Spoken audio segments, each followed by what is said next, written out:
ठीक है, next note क्या है, देखो रोल्स थ्योरम बोलता क्या है कि अगर एक फंक्शन है और दो जगह पे अगर उसकी वैल्यू बराबर है तो उसके बीच में, ठीक है, कॉन्टिन्यूअस एंड डिफरेंशिएबल तो है ही, और दो जगह पे अगर उसकी वैल्यू बराबर है तो उसके बीच में उसका डेरिवेटिव पक्का एक जगह जीरो होगा। ठीक है, अब मान लिया हमने फंक्शन ले लिया पॉलिनोमियल, तो polynomial is always continuous and differentiable, तो वहाँ से कोई टेंशन नहीं, कॉन्टिन्यूअस एंड डिफरेंशिएबल तो होगा ही होगा। और अगर पॉलिनोमियल के कोई भी हमने दो रूट लिए, रूट किसको बोलते हैं, जहाँ पे पॉलिनोमियल का वैल्यू जीरो हो जाए, तो वैल्यू जीरो हो गया तो बराबर भी हो गया। मान लिया हमने दो रूट लिया अल्फा और बीटा, तो अल्फा और बीटा दोनों जगह उस पॉलिनोमियल का वैल्यू जीरो होगा, तभी रूट है। तो लैग्रांज ये रोल्स थ्योरम उस दो रूट अल्फा और बीटा के ऊपर लग जाएगा। अल्फा से बीटा वाला जो इंटरवल है उसके ऊपर, उस इंटरवल में फंक्शन के ऊपर रोल्स थ्योरम लग जाएगा, क्योंकि अल्फा और बीटा रूट है, हैंस वैल्यू जीरो है, हैंस वैल्यू बराबर है, एंड कॉन्टिन्यूअस एंड डिफरेंशिएबल तो है ही। तो फिर अल्फा और बीटा के बीच में उसके डेरिवेटिव का एक रूट पक्का आ जाएगा। ठीक है, दोबारा क्या बोला हमने कि अगर कोई पॉलिनोमियल है और उसके दो रूट हैं अल्फा और बीटा, कोई भी दो रूट है, तो फिर रोल्स थ्योरम क्या बोलेगा कि उन दो रूट्स के बीच में उसके डेरिवेटिव का एक रूट पक्का आएगा। ठीक है, और ये अभी हमने थोड़ी देर पहले समझाया था कि एक रूट पक्का आएगा, इस बात का मतलब क्या होता है कि एटलीस्ट एक रूट पक्का आएगा। ठीक है, अब इसी बात को हमने लिख लिया, if px is a polynomial with roots alpha and beta, then using Rolle's theorem there exists at least one root of its derivative in alpha से बीटा। ठीक है, अल्फा से बीटा के बीच में इसके डेरिवेटिव का पक्की बात है कि कम से कम एक रियल रूट तो आएगा ही आएगा।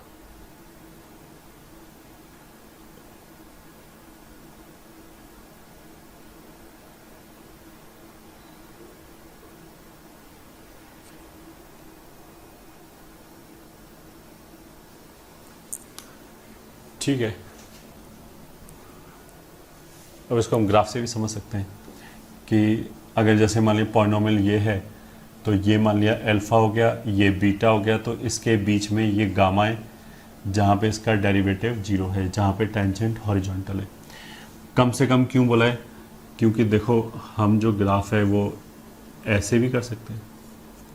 ये ठीक, अगर ये रूट डेल्टा है तो डेल्टा भी रूट है, अल्फा भी रूट है, तो इसके बीच में ये अल्फा और डेल्टा रूट तो हो गए y बराबर पी एक्स के, जो पॉलिनोमियल है, तो जो इसका डेरिवेटिव है p डैश एक्स, उसका कम से कम एक रूट आएगा। तो यहाँ देख सकते हो कितने रूट आ रहे हैं, 3 रूट्स आ रहे हैं, 3 जगह पे स्लोप जीरो है। ठीक है, अब देखो इसको हम ऐसे बोल सकते हैं, मतलब इसको और इससे और क्या रिजल्ट ड्राइव कर सकते हैं, अगर मैं इन दोनों मतलब इस कर्व को पकड़ के मैं नीचे खींचना ऐसे चालू कर दूँ। ठीक है, तो ये जो कर्व है ये नीचे जाना चालू हो जाएगा, ये रूट ऐसे आने चालू हो जाएंगे, मतलब कर्व ऐसे बनेगा, तो ये रूट इधर आ गए, फिर और ऐसे बनेगा तो और इधर आ गए। अब ये रूट कितना भी पास में आ जाए, उनके बीच में ये एफ डैश का रूट तो रहेगा ही रहेगा। ठीक है, तो इससे क्या प्रूव हुआ कि एफ के दो रूट के बीच में अगर एफ डैश का रूट है, ठीक है, और मान लिया एफ के जो दोनों रूट है उनको हम सेम कर दें, रिपीटेड कर दें, तो जो एफ डैश का रूट था वो तो इनके बीच में था, तो अगर अल्फा और बीटा अलग अलग रूट था तो बीच में गामा था। अब अल्फा और बीटा अगर ऐसे होता चला जाए तो गामा तो उनके बीच में स्टिल है, जब ये दोनों सेम हो गया तो यही रूट गामा भी हो गया। तो इससे एक चीज़ और क्या प्रूव हो गया कि अगर पॉलिनोमियल के लिए अल्फा एक रिपीटेड रूट है, ठीक है, तो उसके डेरिवेटिव का भी रूट अल्फा पक्का होगा। ये भी रोल्स थ्योरम से हम प्रूव कर सकते हैं। ठीक है, क्योंकि अल्फा और अल्फा रिपीटेड का मतलब क्या है, एक से ज़्यादा बार आ रहा है, तो अल्फा और अल्फा के बीच में उसका डेरिवेटिव का रूट आना चाहिए। अब अल्फा से अल्फा के बीच में अल्फा ही होगा बस, मतलब बीच में कुछ होगा ही नहीं, क्योंकि एक ही पॉइंट है। एक रिजल्ट तो ये हो गया। दूसरा इंपॉर्टेंट रिजल्ट क्या हो गया कि अभी तो हमने बोला कि इन दोनों रूट्स के बीच में इसके डेरिवेटिव का कम से कम एक रूट आएगा। मान लिया जो पॉलिनोमियल px है उसके टोटल 5 रूट आ रहे हैं, ठीक है। तो अगर 5 रूट आ रहे हैं तो उनके बीच में टोटल 4 इंटरवल बन जाएंगे, पहला रूट और दूसरा रूट के बीच में एक इंटरवल, दूसरे और तीसरे के बीच में एक, थर्ड एंड फोर्थ के बीच में एक, ऐसे करके टोटल 5 कॉन्जिक्यूटिव रूट्स आ जाएंगे इंटरवल वाले। 5 रूट हैं तो 4 इंटरवल आ जाएंगे कॉन्जिक्यूटिव। हर इंटरवल में उसके डेरिवेटिव का कम से कम एक रूट आना चाहिए। तो अगर 4 इंटरवल हैं तो हम क्या बोल सकते हैं कि उसके डेरिवेटिव का, ठीक है, कम से कम एक रूट आना चाहिए। तो यहां से हमारे पास दूसरा रिजल्ट क्या आया जो हमने रोज थ्योरम से प्रूव किया कि अगर किसी पॉलिनोमियल के 10 रूट्स हैं तो 9 इंटरवल बनेंगे, मतलब कॉन्जिक्यूटिव अगर हम एक एक लें तो, एडजेसेंट रूट्स लें तो, और हर इंटरवल में एफ डैश का एक रूट आएगा, कम से कम एक रूट आएगा, तो उसके डेरिवेटिव के कम से कम 9 रूट्स आएंगे, ठीक है। तो इसी बात को हम लिख लेते हैं। Note 1, if alpha is a repeated root of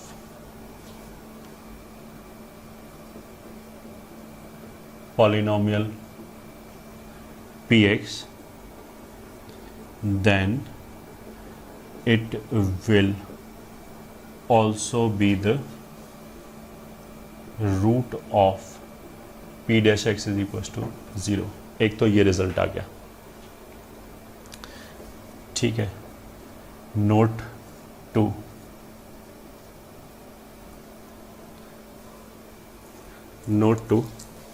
if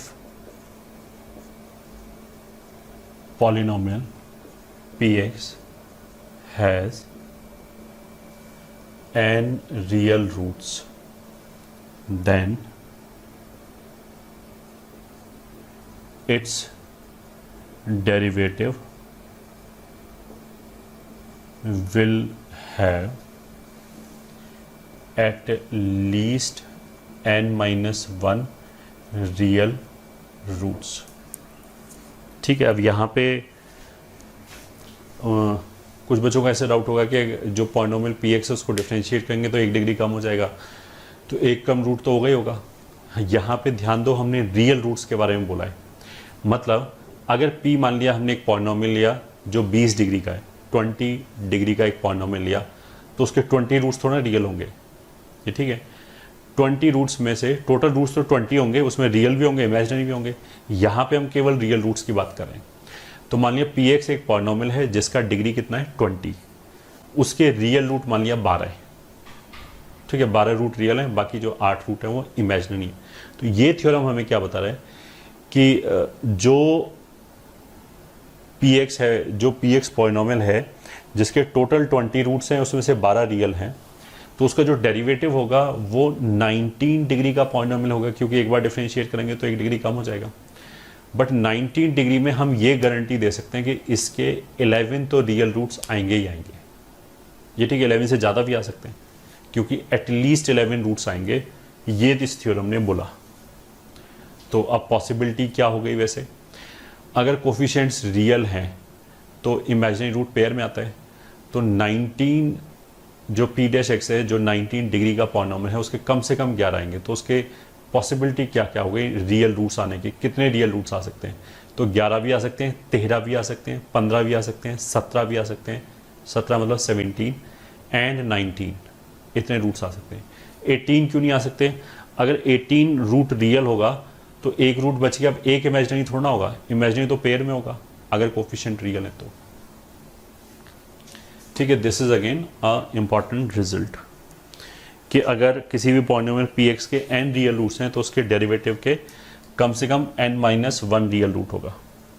मतलब px बराबर 0 के n रियल रूट्स हैं, तो p डैश x बराबर 0 का कितना होगा? At least n-1।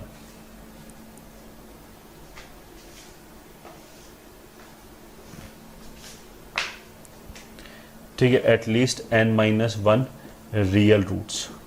ठीक है, फिर यहाँ से और नीचे जाएं तो p डबल डैश x बराबर 0 के at least n minus two real roots. फिर p ट्रिपल डैश x पे जाएं तो इसके at least n minus three real roots, ऐसे चलता जाएगा। ठीक है, अगर ऊपर जाएं इसको इंटीग्रेट किया तो इंटीग्रल px dx बराबर 0, ये एक पॉलिनोमियल आ जाएगा। इसके एट मोस्ट, इसके ज़्यादा से ज़्यादा n plus one real roots. ये ठीक है, फिर एक बार और इंटीग्रेट करें तो double integration of px dx, ये एक दूसरा पॉलिनोमियल आ गया। अगर ये 20 डिग्री का, ये 21 का हो जाएगा, ये 22 का हो जाएगा। तो इसके ज़्यादा से ज़्यादा एट मोस्ट n प्लस एक और जोड़ दिया, यहाँ n था, n plus one n plus to का मतलब है ज़्यादा से ज़्यादा इतना होगा, इससे ज़्यादा नहीं हो सकता, इससे कम तो हो सकता है। n plus two real roots. क्यों इसका ज़्यादा से ज़्यादा n प्लस टू होगा? कॉन्ट्रडिक्शन से मान लिया इसका n plus three real roots है, तो उसके डेरिवेटिव का कम से कम n प्लस टू होना चाहिए, फिर उसके डेरिवेटिव का कम से कम n प्लस वन होना चाहिए। बट इसका तो n प्लस वन है ही नहीं, इसका तो n है। तो कॉन्ट्रडिक्शन से प्रूव हो गया कि इसका n प्लस टू से ज़्यादा नहीं हो सकता।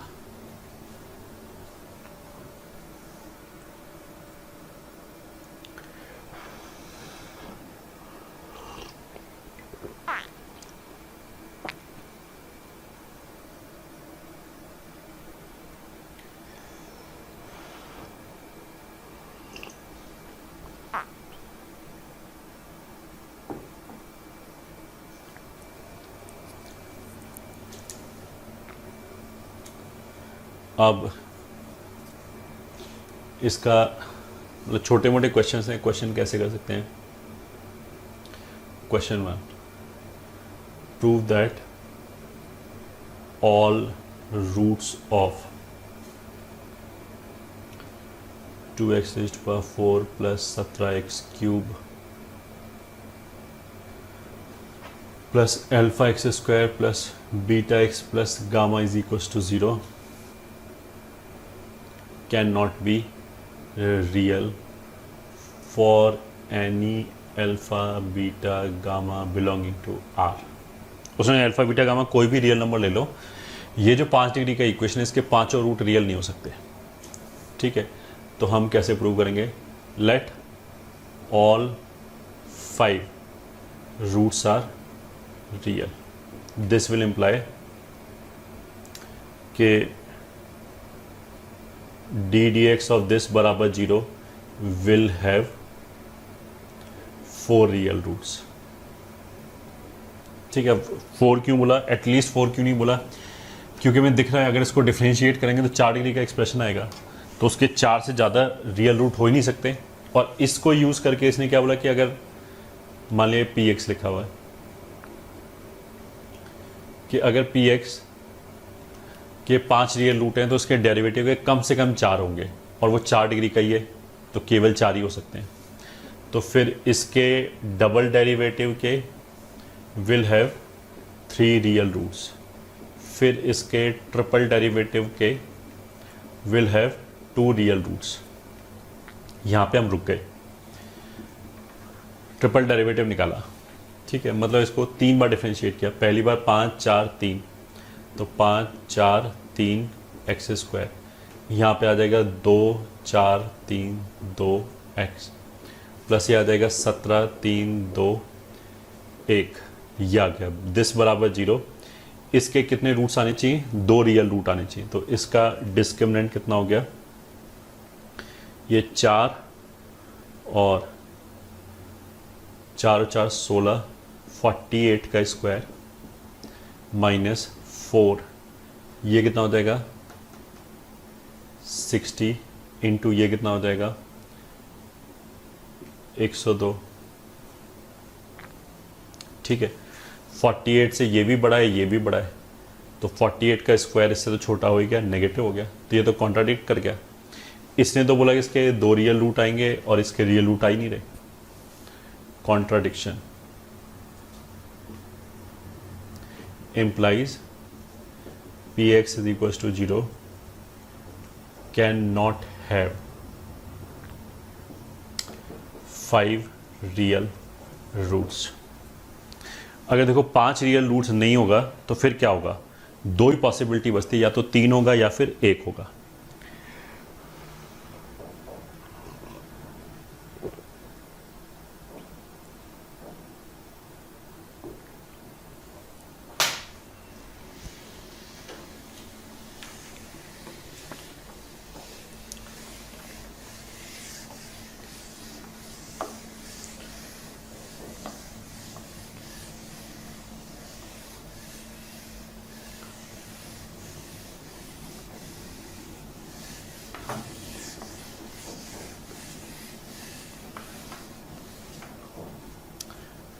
ठीक है, नेक्स्ट चलते हैं लैग्रांजेस मीन वैल्यू थ्योरम और एलएमवीटी। रोज थ्योरम जैसा हमने बोला इसका स्पेशल केस है।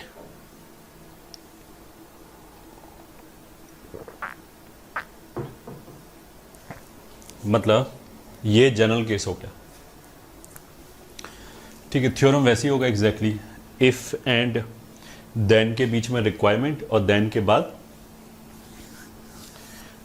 असर्शन। तो इसमें क्या होगा, बिल्कुल रोज थ्योरम जैसा है, सब कुछ वैसा ही है। बस इसने क्या किया, एफ ए बराबर एफ बी वाला कंडीशन हटा दिया। उस कंडीशन के हटने की वजह से जो हमारा असर्शन था वहां पे तो ये था कि एफ डैश सी 0 होगा, वो भी चेंज हो जाएगा। वो क्या चेंज होगा उस पर हमारे, तो इसमें क्या बोला, if F x is continuous in A to B closed and is differentiable in A to B open. बस रोज थ्योरम में जो तीसरा एक्स्ट्रा कंडीशन था कि एफ ऑफ ए बराबर एफ ऑफ बी होना चाहिए, यहाँ पे उसकी जरूरत नहीं है ये। ठीक है, देन ये दो कंडीशंस हो गया, दो ही चीज़ चाहिए, कॉन्टिन्यूस एंड डिफरेंशिएबल। कॉन्टिन्यूस वही क्लोज्ड इंटरवल में, डिफरेंशिएबल ओपन इंटरवल में, एग्जैक्टली वैसे ही। बस असर्शन में क्या होगा, रोज थ्योरम में था कि एफ डैश सी 0 होगा, यहाँ क्या होगा, then there exist a number C belonging to A to B such that f dash C बराबर f b minus f a upon B minus a. ये ठीक है, ये हो गया कंडीशन।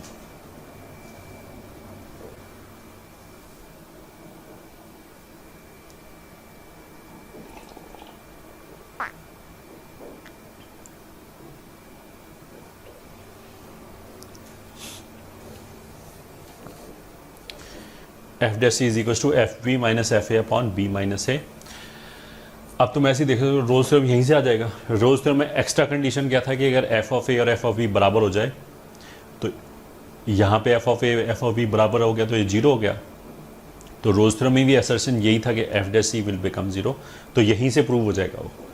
तो मतलब थियोरेटिकली अगर हमें एलएमवीटी और रोज थ्योरम दोनों ही पढ़ाना था तो हम रोज थ्योरम नहीं पढ़ाते तो भी काम चल जाता, क्योंकि रोज थ्योरम में जो कंडीशन सेटिस्फाई हो रही होगी वो यहाँ से अपने आप जनरेट हो जाएगा व्हेन एफ ए और एफ बी इज इक्वल। खैर, बट पढ़ेंगे ऑफ कोर्स, हम तो दोनों ही पढ़ेंगे। अब ये लिखा क्या है, इसका ज्योमेट्रिकल मतलब क्या है वो हम देख लेते हैं। ठीक है, इस बार क्या है, हमने कोई भी ऐसे फंक्शन लिया और ये मान लिया a वैल्यू हो गया, ये मान लिया b वैल्यू हो गया। तो b माइनस ए तो हमें दिख जाएगा यही होगा b माइनस ए। ठीक है, और अगर ये वाला पॉइंट है तो ये हो गया a comma F of a.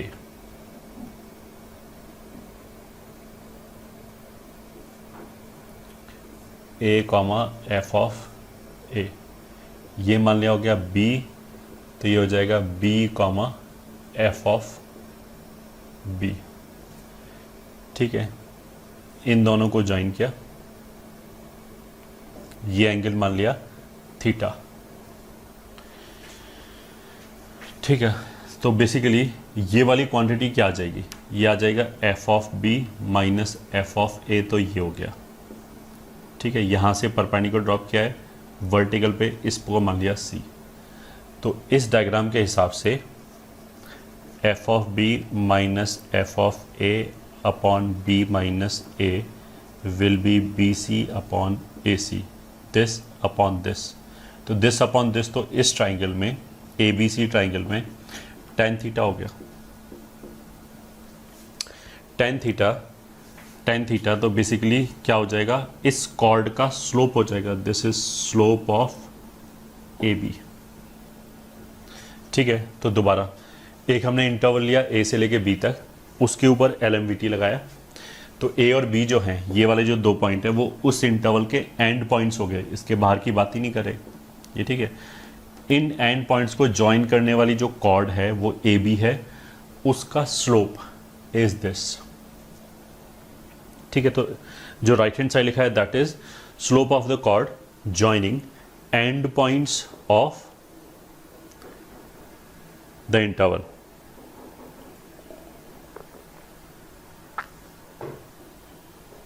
ठीक है, ये तो राइट हैंड साइड हो गया। लेफ्ट हैंड साइड क्या हो गया, ऑफकोर्स एफ डैश सी तो फंक्शन का स्लोप होता है। फंक्शन के स्लोप का मतलब क्या होता है, फंक्शन के स्लोप का मतलब होता है कि उसके टेंजेंट का स्लोप कहाँ पे, सी पे। तो इसने बेसिकली बोला क्या है, there exist a number C belonging to A to B, कि इस इंटरवल में हमें एक पॉइंट ऐसा मिल जाएगा जहां पे टेंजेंट का स्लोप,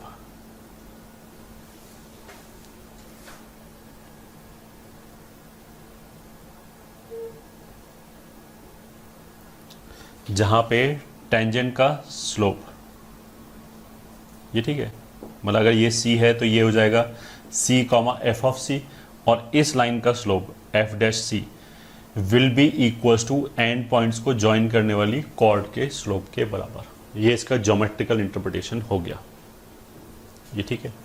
मतलब अगर हम ज्योमेट्रिकली लैंग्वेज में लिखें तो इसका मतलब क्या हो गया, there exist a point between A and B such that tangent at which is parallel to, slope बराबर होने का मतलब क्या है कि दोनों लाइन पैरेलल हैं। tangent at which is parallel to the line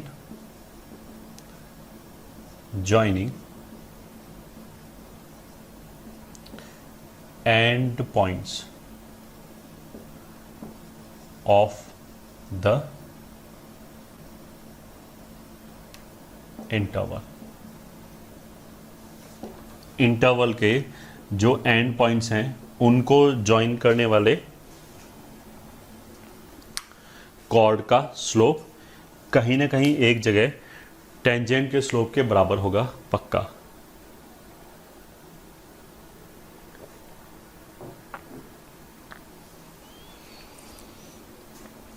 देखो इस बात का एक एक्सप्लेनेशन तो ये हो गया, एक तो हम ऐसे एक्सप्लेन कर सकते हैं, it is again very intuitive. कैसे इंट्यूटिव है, दूसरा हम इसको कैसे बोल सकते हैं, देखो अगर हम ए से बी तक गए, ठीक है, तो वाई में कितना इंक्रीमेंट हो गया, इतना। पहले यहां तक इतना वाई था, वो बढ़ के इतना हो गया। तो इस इंटरवल में वाई में इतना इंक्रीमेंट हो गया, तो रेट क्या हो गया, ये ठीक है, रेट क्या होगा, किस रेट से वाई बढ़ रहा है, या फिर हम ऐसे बोलें कि वाई में इंक्रीमेंट पर यूनिट एक्स कितना हो गया। तो इतना इतना इंक्रीमेंट इस इंटरवल के ऊपर हुआ है। तो अगर मैं इस इंटरवल से डिवाइड कर दूं तो यह आ जाएगा increment in Y per unit X. तो बेसिकली इसका न्यूमरेटर क्या है, increment in Y, numerator divided by ये जो इंटरवल लेंथ है b माइनस ए, तो लेंथ ऑफ इंटरवल हो गया। तो ये पूरा क्या आ जाएगा, ये आ जाएगा average rate at which y is increasing over the interval, ये ठीक है, average rate, on and average इस रेट से बढ़ रहा है, ठीक है। बट अगर हम एक्चुअल ग्राफ देखें ज़्यादा अगर ग्राफ स्टीप है, मतलब अगर ग्राफ ऐसे स्लोली बढ़ रहा है तो रेट कम होगा, ऐसे एकदम हो जाए तो रेट ज़्यादा होगा, तभी तो थोड़ा सा एक्स बढ़ते ही वाई खूब बढ़ गया। ठीक है, तो अगर हम एक्चुअल ग्राफ को देखें तो यहाँ तो जो रेट है वो ये कांस्टेंट रेट है, ये जो एवरेज रेट है ये तो हमने कांस्टेंट मान लिया ना, मतलब होता ही है कांस्टेंट। तो अगर हम इधर से जाएं तो ये तो आराम से बढ़ रहा है, एवरेज रेट ज़्यादा है। और हम बिल्कुल बी के आसपास जाए तो यहाँ ग्राफ जो है एक्चुअल में वो ज़्यादा स्टीप बढ़ रहा है एवरेज से। तो ऑफ कोर्स ऐसा तो होगा ही होगा कि अगर हमने इंटरवल का एवरेज निकाला, किसी पॉइंट पे अगर रेट एवरेज रेट से छोटा है तो किसी पॉइंट पे बड़ा भी होना चाहिए, तभी तो उन दोनों का एवरेज इतना आएगा। मतलब अगर मान लिया यहाँ पे इसका एवरेज 2 आ जाए, मान लिया 2 का मतलब क्या होगा कि ऑन एंड एवरेज x को 1 यूनिट बढ़ाने पे y 2 यूनिट बढ़ रहा है। तो अगर इस लाइन का ये ठीक है, या फिर इस इंटरवल का एवरेज रेट 2 आ जाए, मतलब इस इंटरवल में जब हम मूव करेंगे तो x 1 बढ़ाने पे ऑन एंड एवरेज y 2 बढ़ेगा। ठीक है, तो अगर मान लिया इंटरवल का लेंथ 4 हो गया तो y में इंक्रीमेंट टोटल कितना हो जाएगा 8, 2 रेट हो गया इंटू 4 इंटरवल लेंथ हो गया, इतना बढ़ जाएगा। ठीक है, अगर इसका एवरेज रेट 2 है तो शुरू में हो सकता है कि फंक्शन जो बढ़ रहा हो वो एक्चुअल, या जिसको हम इंस्टेंटेनियस रेट बोलते हैं, इस पर्टिकुलर पॉइंट पे वो हो सकता है 1 के रेट से बढ़ रहा हो, 1 के रेट से बढ़ रहा हो, और बिल्कुल बी के आसपास पहुंचेंगे तो हो सकता है कहीं 2.5 का रेट हो, कहीं 3 का रेट हो। तो इन दोनों का ऑन एंड एवरेज कितना आ जाएगा 2। ठीक है, अब देखो अगर तुम थोड़ा सा ध्यान से देखोगे तो ये क्या बोल रहा है कि किसी ना किसी पॉइंट पे फंक्शन का जो इंस्टेंटेनियस रेट है वो इस इंटरवल के ऊपर जो एवरेज है उसके बराबर होगा, पक्की बात है। मतलब अगर इंटरवल के ऊपर जो एवरेज रेट चेंज है वो मान लिया 2 आ रहा है, ठीक है, वाई मान लिया ऑन एंड एवरेज 2 के रेट से बढ़ रहा है, तो उस इंटरवल में पक्की बात है कहीं ना कहीं 2 रेट पक्का मिलेगा, वेरी इंट्यूटिव। अगर मान लिया 2 नहीं मिला तो जो इंस्टेंटेनियस रेट है वो या तो हमेशा 2 से कम रहेगा, 2 से ज़्यादा रहेगा। अब हमेशा ही 2 से कम रहे तो उसका एवरेज 2 कैसे आ सकता है? अगर कोई भी क्वांटिटी ये ठीक है ऑलवेज 2 से छोटा है और उसका हम एवरेज निकालें तो एवरेज तो इसी के बीच में आता है ना, बाहर थोड़ा निकल जाता है। मान लिया हम बोले कि हम गाड़ी चला रहे हैं और 40 की स्पीड से कभी भी ऊपर नहीं गए, हमेशा 40 के नीचे ही रखा, कभी 20, कभी 30, कभी 35, तो फिर एवरेज 50 थोड़ा आ जाएगा। एवरेज 50 कैसे आ सकता है? वो तो जब भी आएगा ना, कभी 50 से ज़्यादा भी होनी चाहिए, कभी 50 से कम भी होनी चाहिए, तभी वो एवरेज आउट होके आएगा। यहाँ पे वही बात चल रही कि जो इंटरवल के ऊपर एवरेज रेट चेंज है वो कहीं ना कहीं पक्की बात है कि इंस्टेंटेनियस मिलेगा ही मिलेगा। तो अगर कहीं पे रेट मान लिया 2 से कम है, कहीं पे 2 से ज़्यादा है, तो जब इस 2 से कम वाली वैल्यू से 2 से ज़्यादा वाली वैल्यू की तरफ जाएंगे तो बीच में एक जगह 2 भी आएगा, बस ये बोला है। तो मतलब हम इसको क्या बोल सकते हैं, नोट। इसका दूसरा इंटरप्रिटेशन क्या है, देयर एग्जिस्ट ए पॉइंट, ये ठीक है, inside the interval where the instantaneous rate change of y with respect to x is equals to the average rate change of y, ठीक है, of course with respect to x over the interval।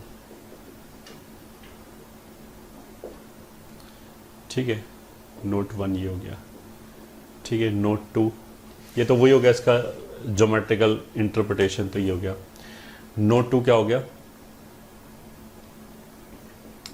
If f of a is equals to f of b, अगर मान लिया ये वाली value यहीं आ जाए, ठीक है, इसी सेम लाइन में आ जाए, तो ये जो लाइन है वो हॉरिजॉन्टल हो जाएगा। एंड पॉइंट्स को ज्वाइन करने वाली जो कॉर्ड है, अगर a और b पे वैल्यू बराबर हो जाए तो वो हॉरिजॉन्टल हो जाएगी, तो हॉरिजॉन्टल हो जाएगा तो स्लोप 0 हो जाएगा। तो if F A is equals to F B then LMVT will become Rolle's theorem. ये ठीक है, this will become Rolle's theorem. ठीक है. Note 3 of course, location of C in the interval cannot be determined using LMVT.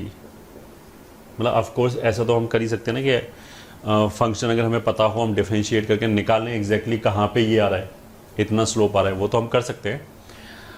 But LMVT नहीं बताएगा कि कहाँ पे आ रहा है वो, उस इंटरवल के अंदर किस साइड आ रहा है, ये LMVT नहीं बताएगा. अच्छा, LMVT लगाते समय एक बहुत इंपॉर्टेंट चीज़ क्या है कि अगर हमने एक से ज़्यादा बार LMVT लगाया सेम इंटरवल के ऊपर, ये ठीक है, ऑन डिफरेंट फंक्शंस, तो फिर हमें C चेंज करना पड़ेगा. ठीक है. ऐसा हो सकता है ना, फर्स्ट फंक्शन के लिए जो ये एवरेज रेट चेंज है वो इस पॉइंट पे मिल रहा है, सेकंड फंक्शन के लिए कुछ जरूरत होना, उसका ग्राफ अलग आएगा, तो ग्राफ अलग आएगा तो उसमें ये पॉइंट भी अलग होगा, तो फिर हमें C1 और C2 लेना पड़ेगा, दोनों जगह C नहीं ले सकते. तो this is very important assertion reason के पॉइंट ऑफ व्यू से ना. इसमें बच्चों की हैबिट क्या हो जाती है, हर जगह हर बार C लेने के लिए. तो अगर एक ही क्वेश्चन में हमने एक से ज़्यादा बार LMVT लगाया है, या रोज थ्योरम लगाया है, या रोज थ्योरम LMVT दोनों लगाए, तो हमें C को अलग करना पड़ेगा, C1 C2 लेना पड़ेगा. फिर वो C1 C2 बराबर होगा, ये भी प्रूव नहीं कर सकते, बराबर नहीं होगा, ये भी प्रूव नहीं कर सकते अगर हमने सेम इंटरवल पे लगाया तो. ये ठीक है. If LMVT is applied over different functions, ये ठीक है, on the same interval, then take C1 and C2, not C at both times,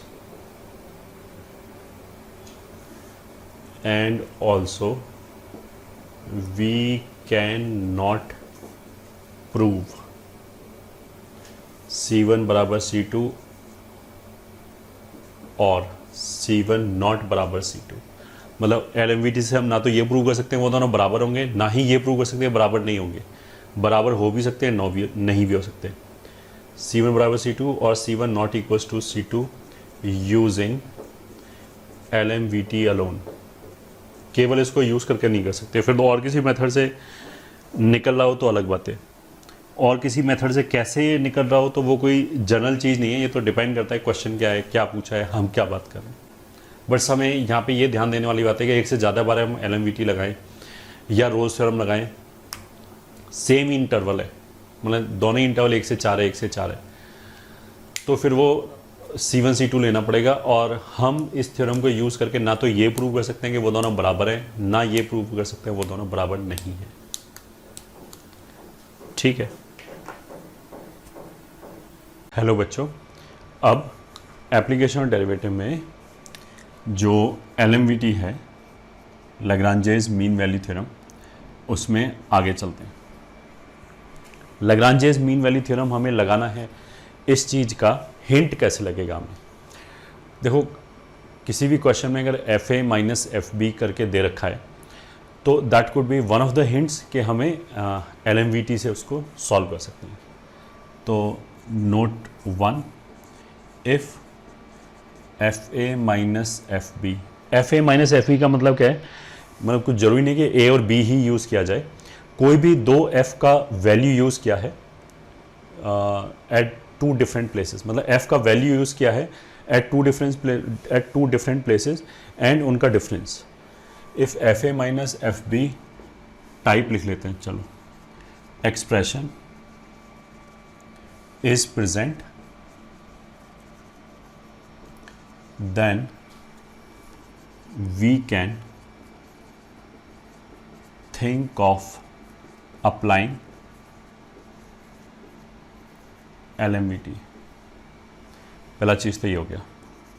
second, LMVT can be used to prove inequalities where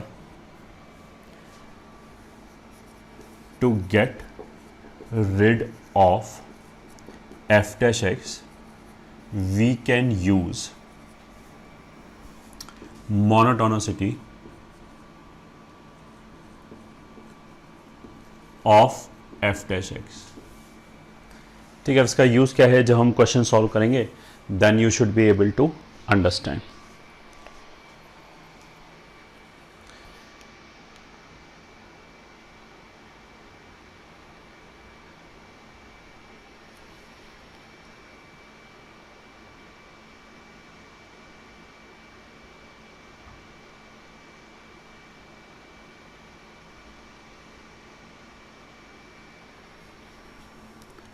तो कुछ छोटे मोटे क्वेश्चन कर लेते हैं। Question 1, find C of LMVT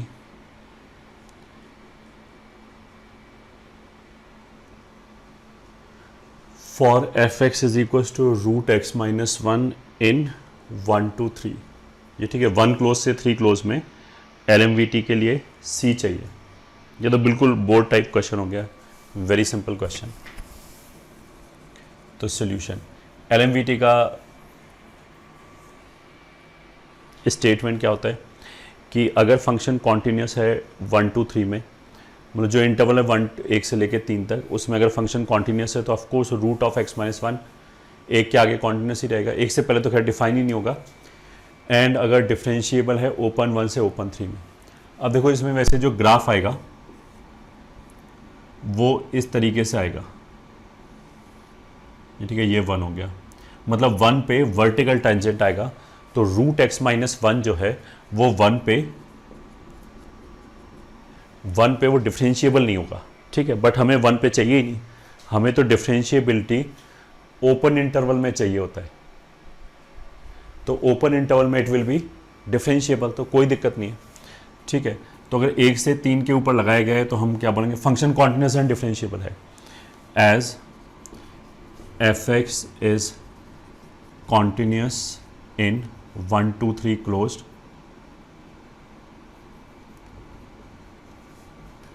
and is differentiable in open 1 से 3, hence using LMVT there exists a number C such that f dash C बराबर FB minus FA upon B minus A। ठीक है, अब ऊपर भले FB माइनस FA लिखो, भले FA minus FB लिखो, ठीक है, बस यू हैव टू इंश्योर कि जो अगर ऊपर B पहले है तो नीचे भी B पहले होना चाहिए, ऊपर A पहले है तो नीचे भी A पहले होना चाहिए। मतलब इन दोनों को अगर हम पलट देंगे तो माइनस माइनस कैंसिल हो जाएगा, वो अपने आप एडजस्ट हो जाएगा, ठीक है।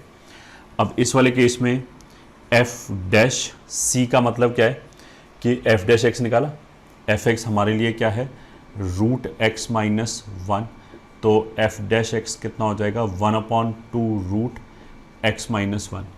तो अगर हमें f डैश c चाहिए तो वो हो जाएगा 1/2 √(c - 1), which is equals to a और b 1 और 3 है, तो ये हो जाएगा f(3) माइनस f(1/3 - 1). ठीक है, अब f(3) क्या होगा, 3 रखा इसमें तो 3 में से 1 गया 2, माइनस f(1) क्या आ जाएगा, 1 रखा तो आ जाएगा 0 अपॉन 3 में से 1 गया 2, ये हो गया, ठीक है। तो ये और ये कैंसिल कर दिया, रेसिप्रोकल लेके स्क्वायरिंग कर दिया, तो रेसिप्रोकल या 1/√2 आएगा, स्क्वायरिंग कर दिया तो ये आ जाएगा। So this will give you c is equals to 3/2, ठीक है, यही आंसर है। एक ही सी आया, उसका मतलब क्या है कि 1 से लेके यहाँ पे 3 तक जो ये कॉर्ड का स्लोप होगा वो बीच में एक जगह टेंजेंट का भी स्लोप होगा, और वो टेंजेंट कहाँ पे खींचा होगा, 3/2 पे। यही स्टेटमेंट होता है। फर्स्ट क्वेश्चन हो गया ये, ठीक है। अब हम चलते हैं सेकंड क्वेश्चन की तरफ, which says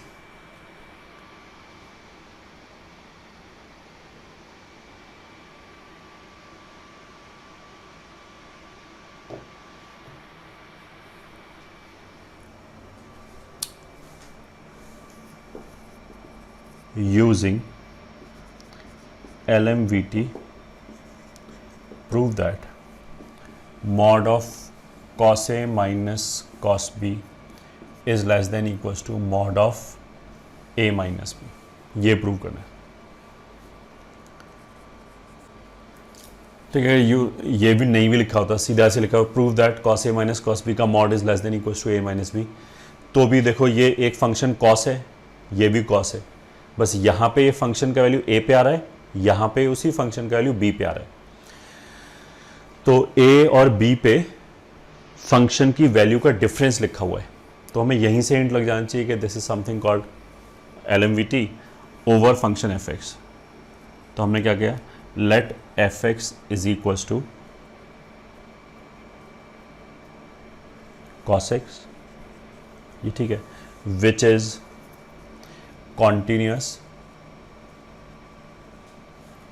and differentiable।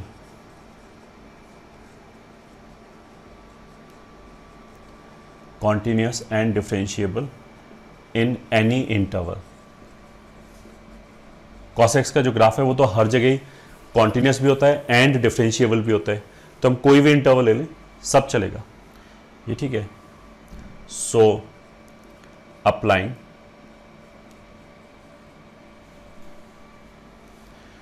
LMVT on fx over a to b, ये इंटरवल ले लिया, फंक्शन fx ले लिया, तो उसके अकॉर्डिंग क्या आएगा, there exist a number c belonging to a to b such that f dash c बराबर fa minus fb upon a minus b। ठीक है, तो cos का डेरिवेटिव कितना हो जाएगा, साइन, तो cos f डैश c का मतलब क्या हो गया, sine c is equals to f of a का मतलब हो गया cos a minus cos b upon a minus b, ये हो गया। ठीक है, दोनों तरफ हमने मॉड ले लिया, तो इसको लिखिए हमने mod cos a minus cos b का mod upon a minus b का mod is equals to sine c का मॉड, विच साइन c का जो मॉड है वो लेस देन इक्वल्स टू 1 होगा। ठीक है, अब इसको क्रॉस मल्टीप्लाई कर दिया तो यहाँ से आ जाएगा mod cos a minus cos b is less than equals to mod a minus b, ये हो गया हेंस प्रूव्ड। ठीक है, तो आ गया ये अपने आप।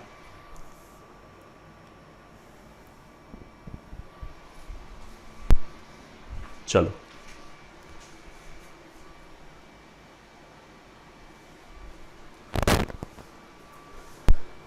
आगे चलते हैं।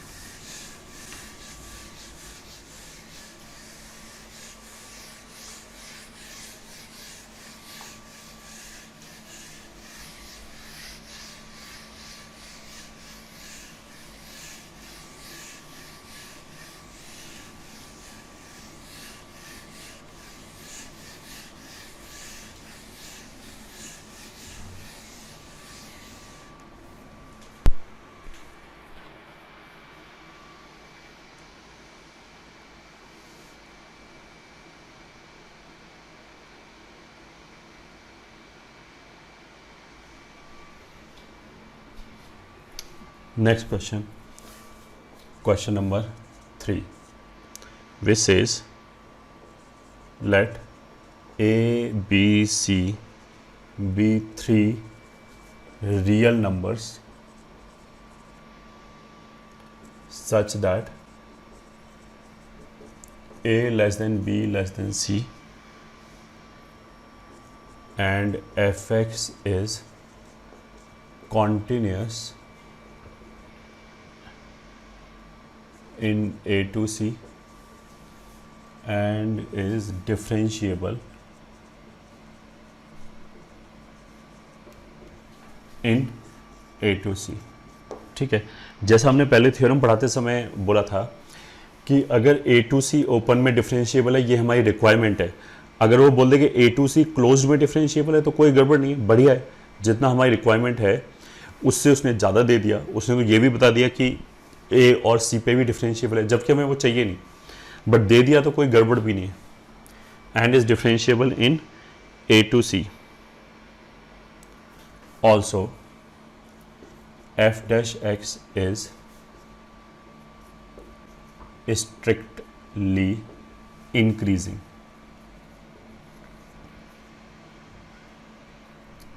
ठीक है, then prove that b minus c into f of a plus c minus a into f of b plus a minus b into f of c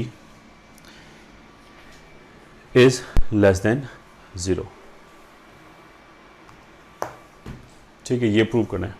ठीक, क्वेश्चन में सोचने के लिए हमें थोड़ा सा दिमाग पे जोर डालना पड़ेगा। क्वेश्चन से भी हिंट लग सकता है।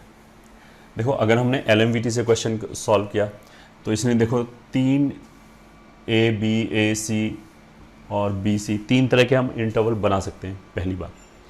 दूसरी बात, f x is continuous differentiable दे रखा है, ये ठीक है। वैसे तो ये स्टेटमेंट पढ़ते ही अगर हमसे बोले ना कि F x is continuous and differentiable तो हमें LMVT या रोल्स थ्योरम की याद आ जानी चाहिए।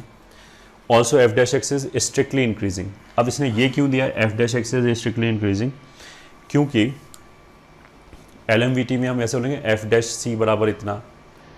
अब वहाँ पे एफ डैश सी तो मेरे को चाहिए ही नहीं यहाँ पे, तो एफ डैश सी से छुटकारा पाने के लिए ये सब किया गया है। ठीक है, मतलब एफ डैश सी की 2 वैल्यूज़ को हम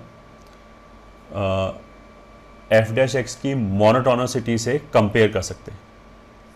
इसका मतलब क्या है अभी समझ में आ गया ये, ठीक है। अप्लाइंग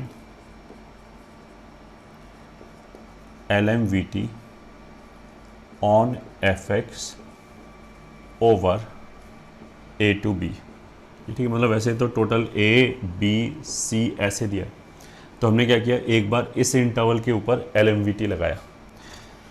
तो there exist AC belonging to A to B, या C1 ले लिया, C तो इसने यूज़ ही कर रखा है, C1 belonging to A to B such that F dash C बराबर FB minus FA upon B minus A।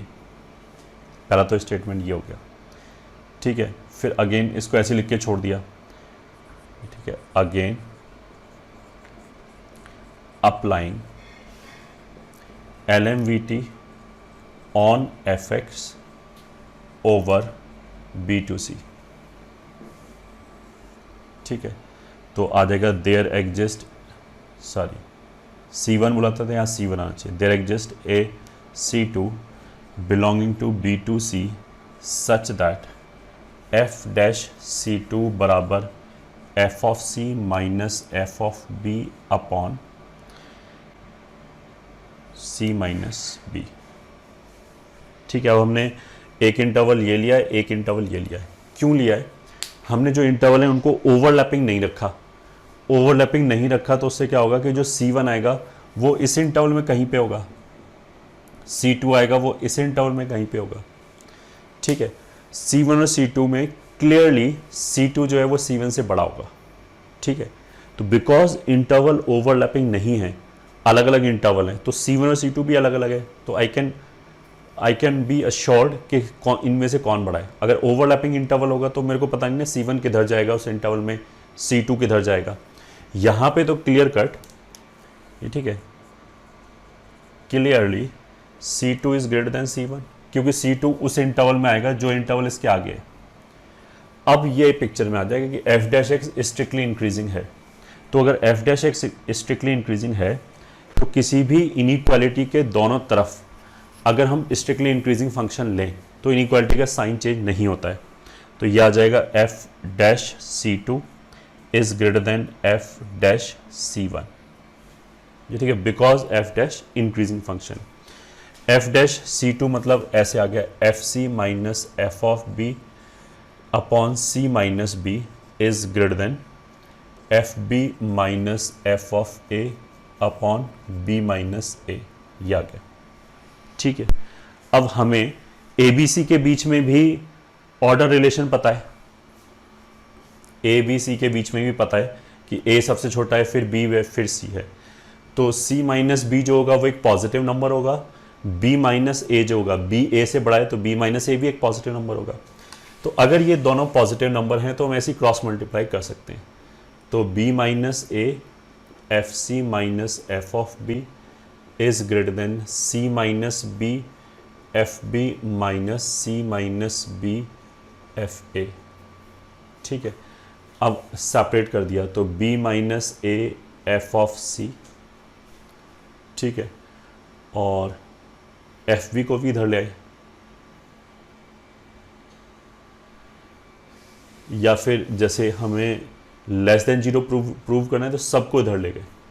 तो एफ बी के साथ ये तो आ जाएगा c माइनस बी, और एफ बी इधर से भी जाएगा, उसके साथ कितना आ जाएगा प्लस बी माइनस ए, ये तो आ गया एफ बी के साथ। ठीक है, एफ ऑफ ए के साथ हमने क्या किया, बी माइनस सी पलट दिया तो प्लस हो जाएगा, ये आ जाएगा b minus c f of a. ठीक है, बी हो गया, सी हो गया, अब एफ सी को उधर ले गए तो माइनस के साथ जाएगा, बट हमने फिर ये पलट दिया तो ए माइनस बी एफ ऑफ सी आ गया।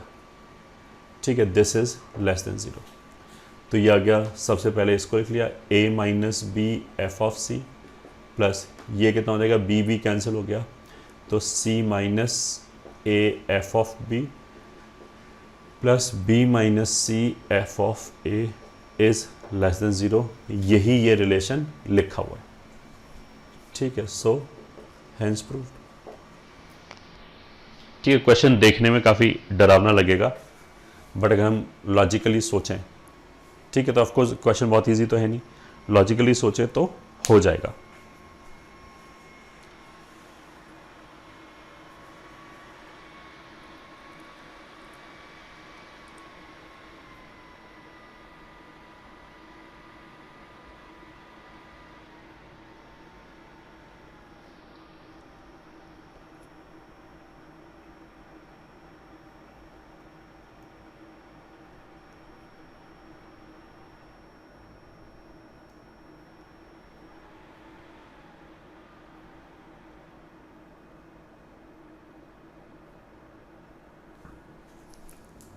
चलो फिर नेक्स्ट क्वेश्चन की तरफ चलते हैं।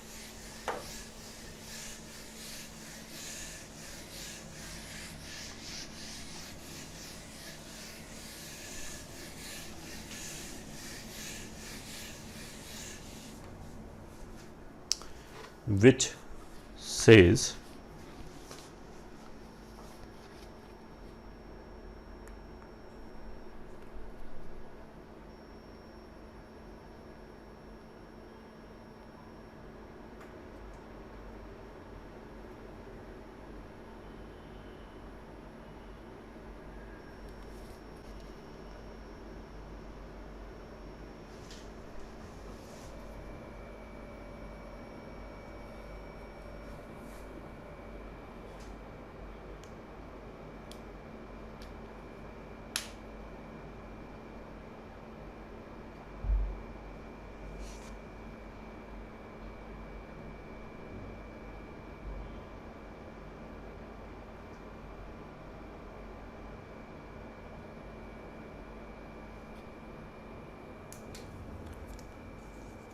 question number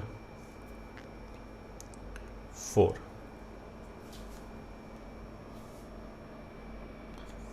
prove that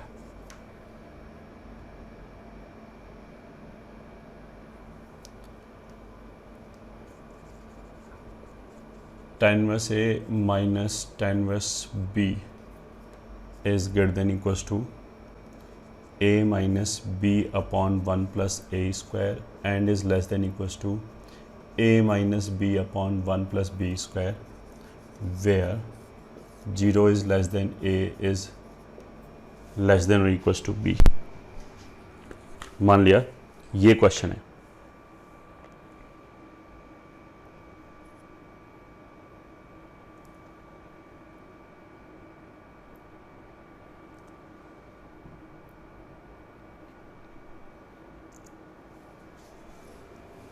ठीक है। अब इस क्वेश्चन में, क्वेश्चन को देखते ही मेरे को समझ में आना चाहिए कि ये तो LMVT लगेगा। क्यों लगेगा? क्योंकि tan inverse A minus tan inverse B should give you the hint कि ये तो f of A minus f of B जैसी चीज़ लिखी हुई है, ठीक है। तो सॉल्यूशन में हम क्या करेंगे, let fx is equals to tan inverse x, ठीक है, ये हो गया। अब इसमें लिखा है 0 less than A is less than equals to B, ऐसे लिखा है। तो हमने दो केस लिख लिए। Case 1, if A is equals to B then tan inverse A minus tan inverse B, ये ठीक है, is equals to A minus B upon 1 plus A square is equals to A minus B upon 1 plus B square, सारे zero हो गए, ठीक है। Hence ये भी बराबर हो गया, ये भी बराबर हो गया, तो हैंस प्रूव्ड हो गया, ठीक है। अगर A और B बराबर है फिर तो सारी बराबर हो गए, सब कुछ 0 0 0 हो गया। ये तो एक पार्ट हो गया। सेकेंड पार्ट में if A is not equals to B then apply LMVT on fx over this interval. फिर हमने LMVT अप्लाई किया fx के ऊपर ओवर दिस इंटरवल A से लेके B तक। कैसे बोलेंगे, there exist a number C belonging to A to B such that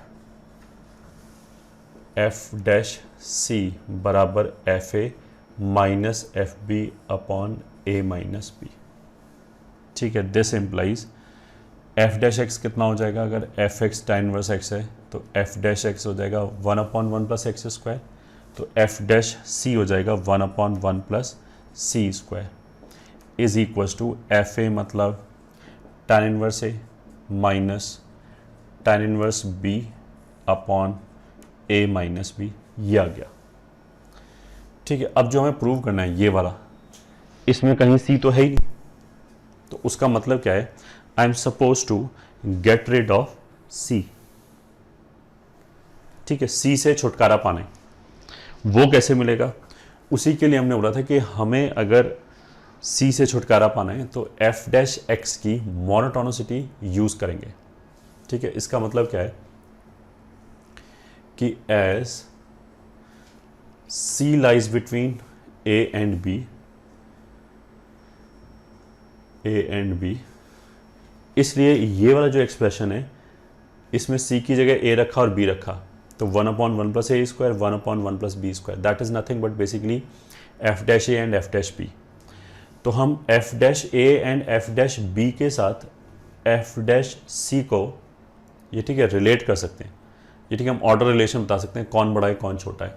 तो वहीं से ये 1 plus b square 1 plus a square आ रहा है। 1 plus a square 1 plus b square should also give you the hint कि ये तो एफ डैश एक्स लिखा हुआ है ए पे, ठीक है, तो हम वही करेंगे। ये सी हो गया।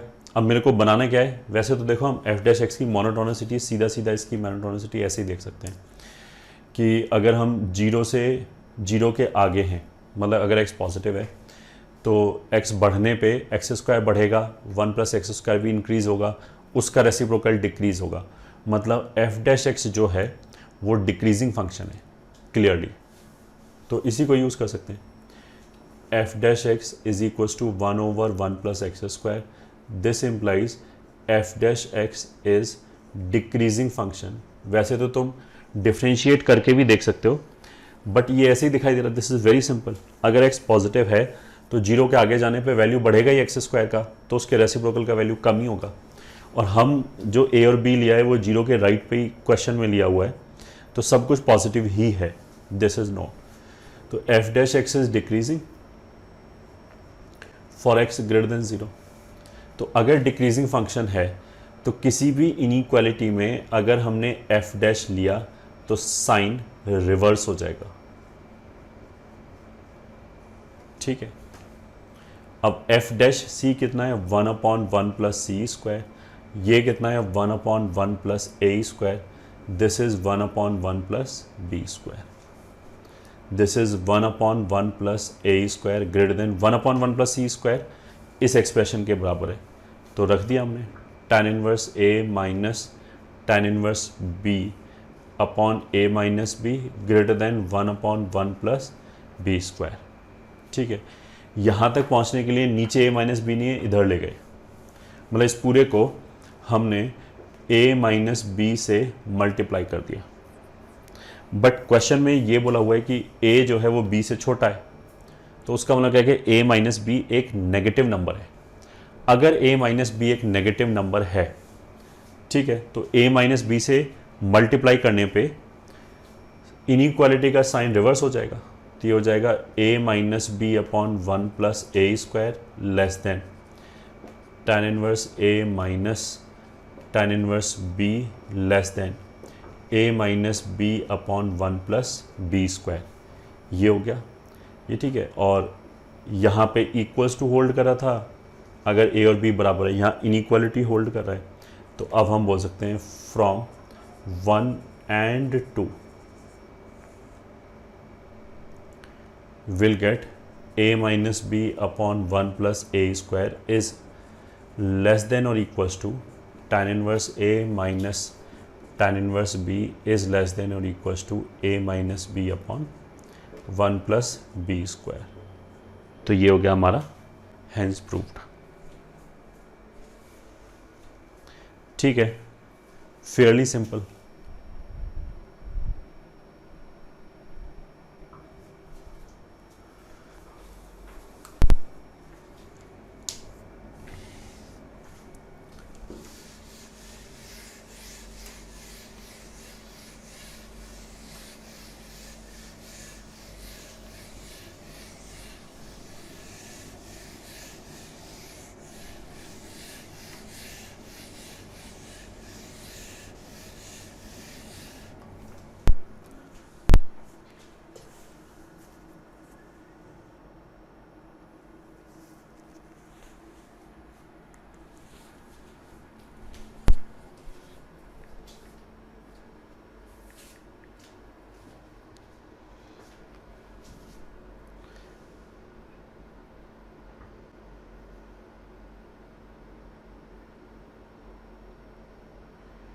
ठीक है, और क्वेश्चन कर लेते हैं।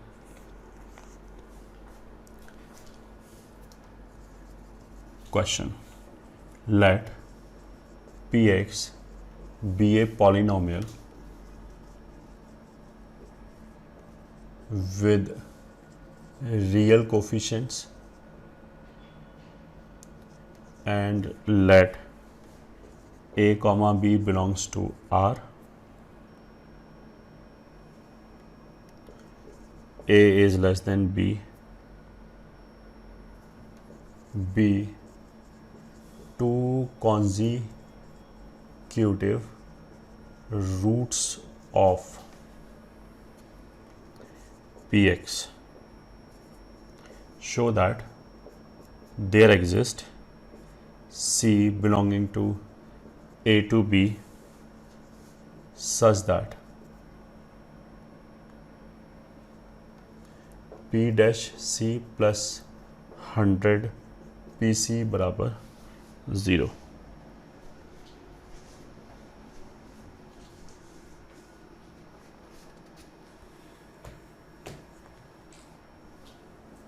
ठीक है, अब इसमें क्या है, क्वेश्चन में उसने क्या बोला कि पी एक्स के ए और बी कॉन्जिक्यूटिव रूट्स हैं। तो गिवन क्या हो गया, पी एक्स एक तो पॉलिनोमियल है, तो that would imply P X is continuous and differentiable in are, ये तो एक चीज़ हो गया। एंड क्या गिवन है, p a is equals to p b, ठीक है। और we need to show the existence of root of the equation,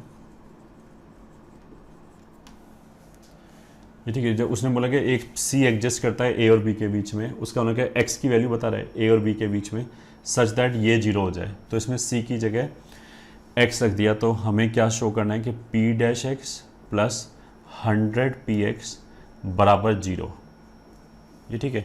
इसके रूट के बारे में हमें प्रूव करना है कि एक रूट इसका एग्जिस्ट करता है, ठीक है। तो अब देखो,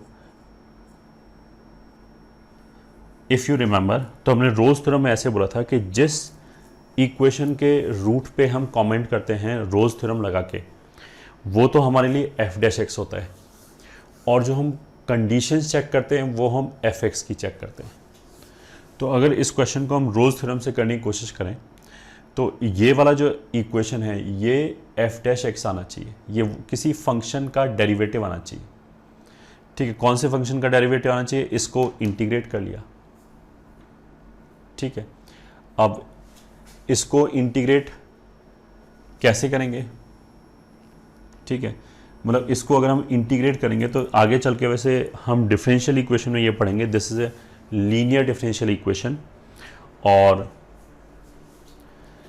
इसका जो इंटीग्रेशन आएगा वो ये आएगा p x into e raise to power 100x, ठीक है। अभी के लिए हम क्या देख सकते हैं कि देखो, अगर इसको हमने डिफरेंशिएट किया तो एक बार तो p डिफरेंशिएट होगा, ये आ गया, into e raise to power 100x आ जाएगा। फिर दूसरी बार क्या होगा, p x as it is आ गया, e raise to power 100x का जब हम डिफरेंशिएशन करेंगे तो वो 100 into e raise to power 100x आ जाएगा। तो दोनों टर्म में ये ई रेज टू पावर 100x तो आई गई, उसको हमने हटा दिया जीरो करके, और जो इसके डेरिवेटिव की वजह से 100 आया वो ये आ गया, ठीक है, चेन रूल से। तो इसको हमने अपनी तरफ से कंसीडर किया।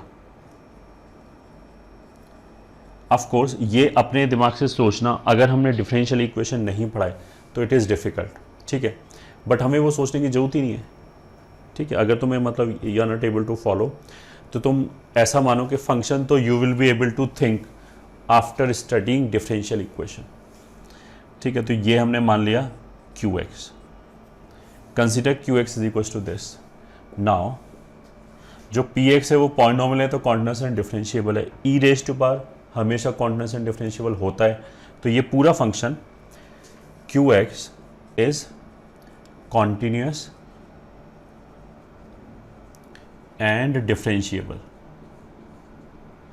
ऑल्सो क्यू ए बराबर क्यू बी, क्योंकि अगर हमने इसमें ए रखा तो पी ए,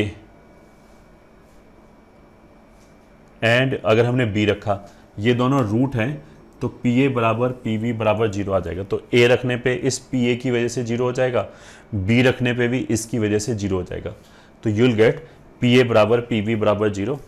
तो जो भी रोल्स थ्योरम है उसके सारे कंडीशन सेटिस्फाई हो रहा है कि जो फंक्शन है वो कॉन्टिन्यूअस एंड डिफरेंशिएबल है and q a is equal to q b है।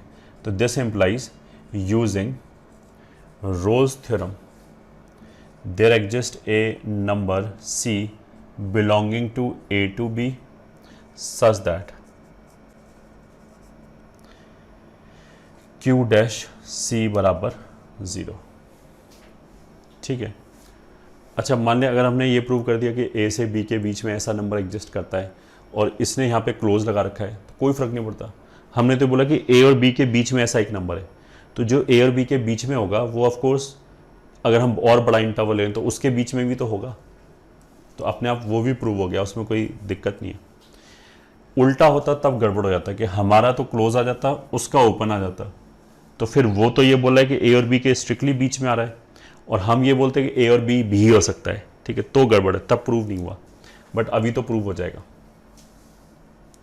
सच that q dash c is equal to 0 which implies q dash c क्या होगा, मतलब डिफ्रेंशिएट करके सी रख दिया, तो पी डैश एक्स उसमें सी रख दिया e raise to power 100c plus इसका डेरिवेटिव हो जाएगा 100 times e raise to power 100x, उसमें सी रख दिया इंटू पी सी बराबर 0, ठीक है। इसको हटा दिया, पॉजिटिव नंबर है, तो यहाँ से आ गया p dash c plus 100 PC बराबर 0, ये आ गया। ठीक है, यही हमारे लिए आंसर हो गया।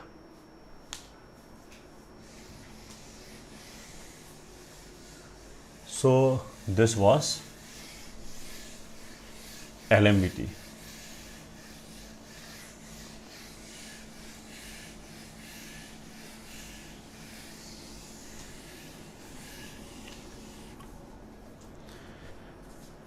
ठीक है, लास्ट टॉपिक देख लेते हैं, root analysis of a cubic curve using derivatives. ठीक है, एक क्यूबिक कर्व है और उसके कोफिशिएंट्स रियल हैं, ऑफ कोर्स रियल क्यूबिक की बात करें। अब जो रियल क्यूबिक होगा उसको हम डिफरेंशिएट करेंगे तो एक क्वाड्रेटिक आएगा। क्वाड्रेटिक के जो रूट्स हैं वो तो हम हमेशा ही निकाल सकते हैं, -b +- ऐसे करके। ये सब थियोरेटिकल कॉन्सेप्ट है, इससे रिलेटेड सीधा सीधा क्वेश्चन आना डिफ़िकल्ट है ये, ठीक है। बट हमें कॉन्सेप्ट समझ में आनी चाहिए कि हम डेरिवेटिव से कैसे रिलेट कर सकते हैं रूट्स को। क्यूबिक में ही होगा, उससे आगे अगर हम बोले 4 डिग्री का इक्वेशन, 5 डिग्री का इक्वेशन, तो वो नहीं होगा ये, ठीक है। हमारे लेवल पे that will become too complicated. But cubic function में कितने रियल रूट्स आएंगे ये, ठीक है, वो हम डेरिवेटिव के एनालिसिस से बता सकते हैं थियोरेटिकली। अगेन ये क्वेश्चन आएगा नहीं, ठीक है, या फिर क्वेश्चन आएगा तो हम वैल्यूज़ ऐसे सेट करके देखेंगे आराम से सॉल्व हो जाए, वरना क्वेश्चन इसमें काफ़ी लेंथी होगा क्यूबिक के अंदर ही, तो इससे ऊपर वाली इक्वेशन में जाने का तो फिर सेंस ही नहीं बनता। तो चालू करते हैं। मान लिया एक क्यूबिक फंक्शन लिखा है f(x) इज इक्वल्स टू कुछ भी α(x³ plus βx² plus γ(x) plus delta, जिसमें alpha is not equals to 0, ठीक है। अब क्यूबिक इक्वेशन है, alpha beta gamma delta of course सब रियल है ये, ठीक है। अल्फा नॉट इक्वल्स टू 0 क्यों बोला है? ताकि ये क्यूबिक रहे, ऐसा ना हो कि ये 0 हो जाए तो क्वाड्रेटिक बन जाए। तो alpha beta gamma delta all are real.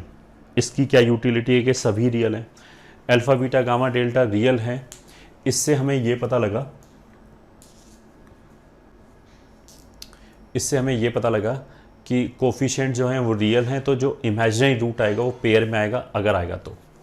That would mean कि इस इक्वेशन का या तो तीनों रूट रियल होगा, पक्की बात है, या फिर एक रूट रियल होगा, 2 इमेजिनरी होगा। तो ये जो अब आगे हम पूरा एनालिसिस करेंगे ये, ठीक है, वो केवल इसी बात को डिटरमाइन करने के लिए है कि एक रूट रियल है केवल या तीनों रूट रियल है, बस ये बात बताने के लिए, ठीक है। तो let's start. f' will be, अगर हमने डिफरेंशिएट किया तो 3α(x² plus 2βx plus gamma, ये आ गया, ठीक है। इसको 1 मिनट के लिए हम gx बोल दें तो, और ऐसे बोल दें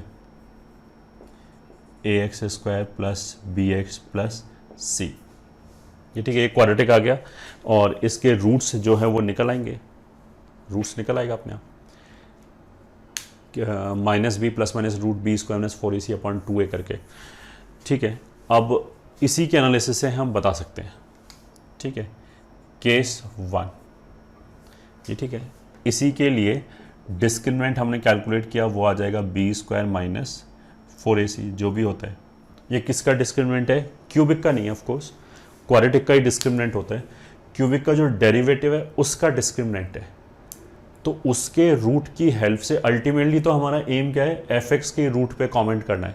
मेरे को ये बताना है कि f(x) के कितने रियल रूट है, कितने नॉन रियल रूट है, यही बताना है, ठीक है। तो f को डिफरेंशिएट किया, ये आ गया, जिसको हमने gx बोल दिया। उसके मान लिया डिस्क्रिमिनेंट क्या है, b² - 4ac। तो केस 1, अगर d नेगेटिव है, ठीक है, तो दिस विल इम्प्लाई, अगर d नेगेटिव है तो इस क्वाड्रेटिक के रूट रियल नहीं है। तो ये जो क्वाड्रेटिक है वो तो हम क्वाड्रेटिक में पढ़ चुके हैं कि अगर क्वाड्रेटिक का डिस्क्रिमिनेंट नेगेटिव हो जाए तो क्वाड्रेटिक के रूट रियल नहीं आएंगे।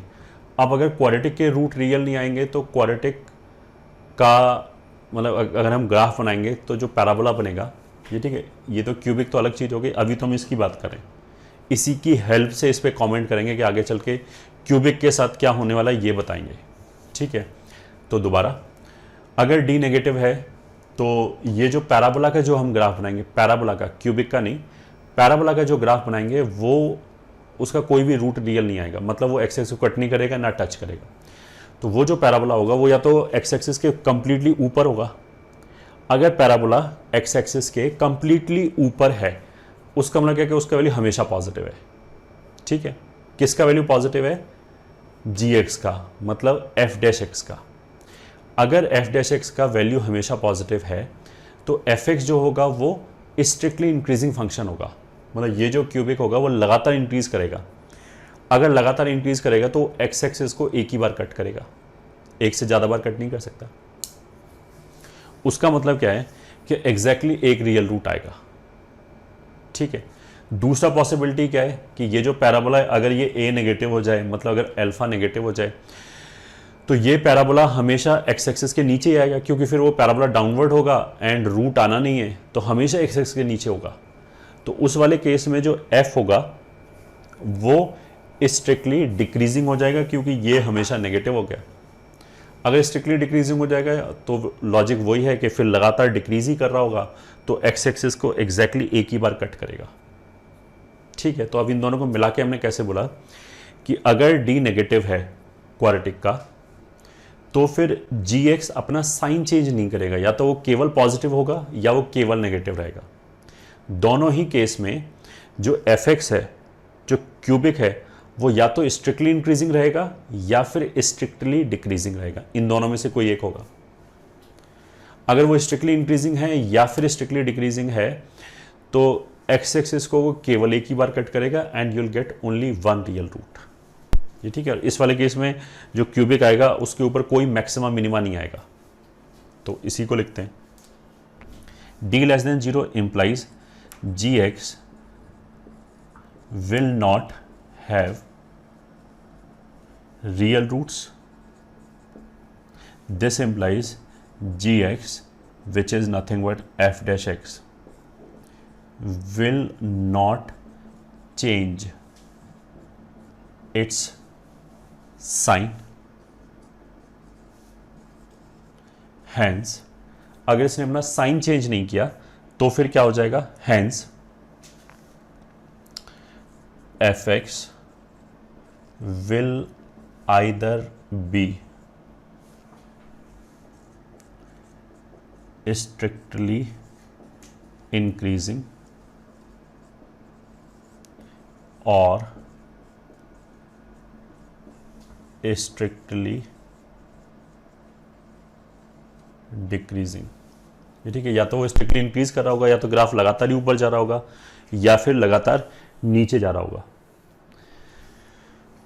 ठीक है। स्ट्रिक्टली इंक्रीजिंग और strictly decreasing, and in either case, मतलब दोनों केसेस में, in either case f x will intersect x axis exactly once, ये ठीक है। फिर वो एक्स एक्सिस को एग्जैक्टली एक बार कट करेगा, ठीक है। दिस इंप्लाइज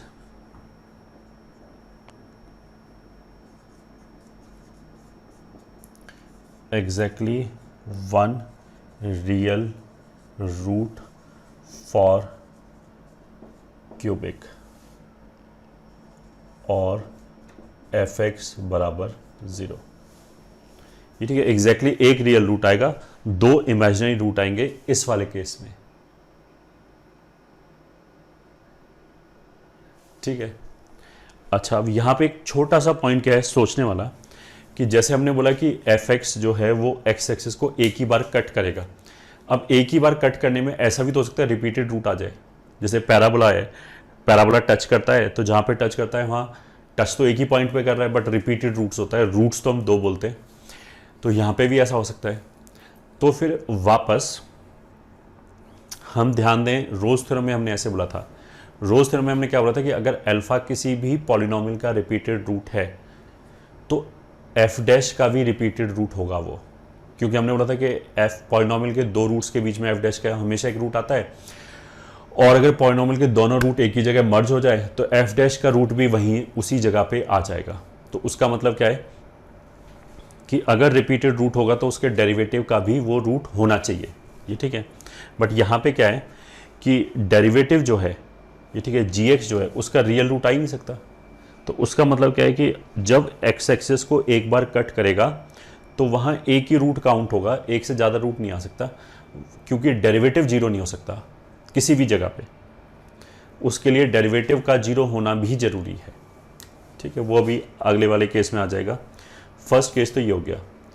केस 2, अगर d जीरो हो जाए, ठीक है, अगर d जीरो हो जाए तो this will imply gx will have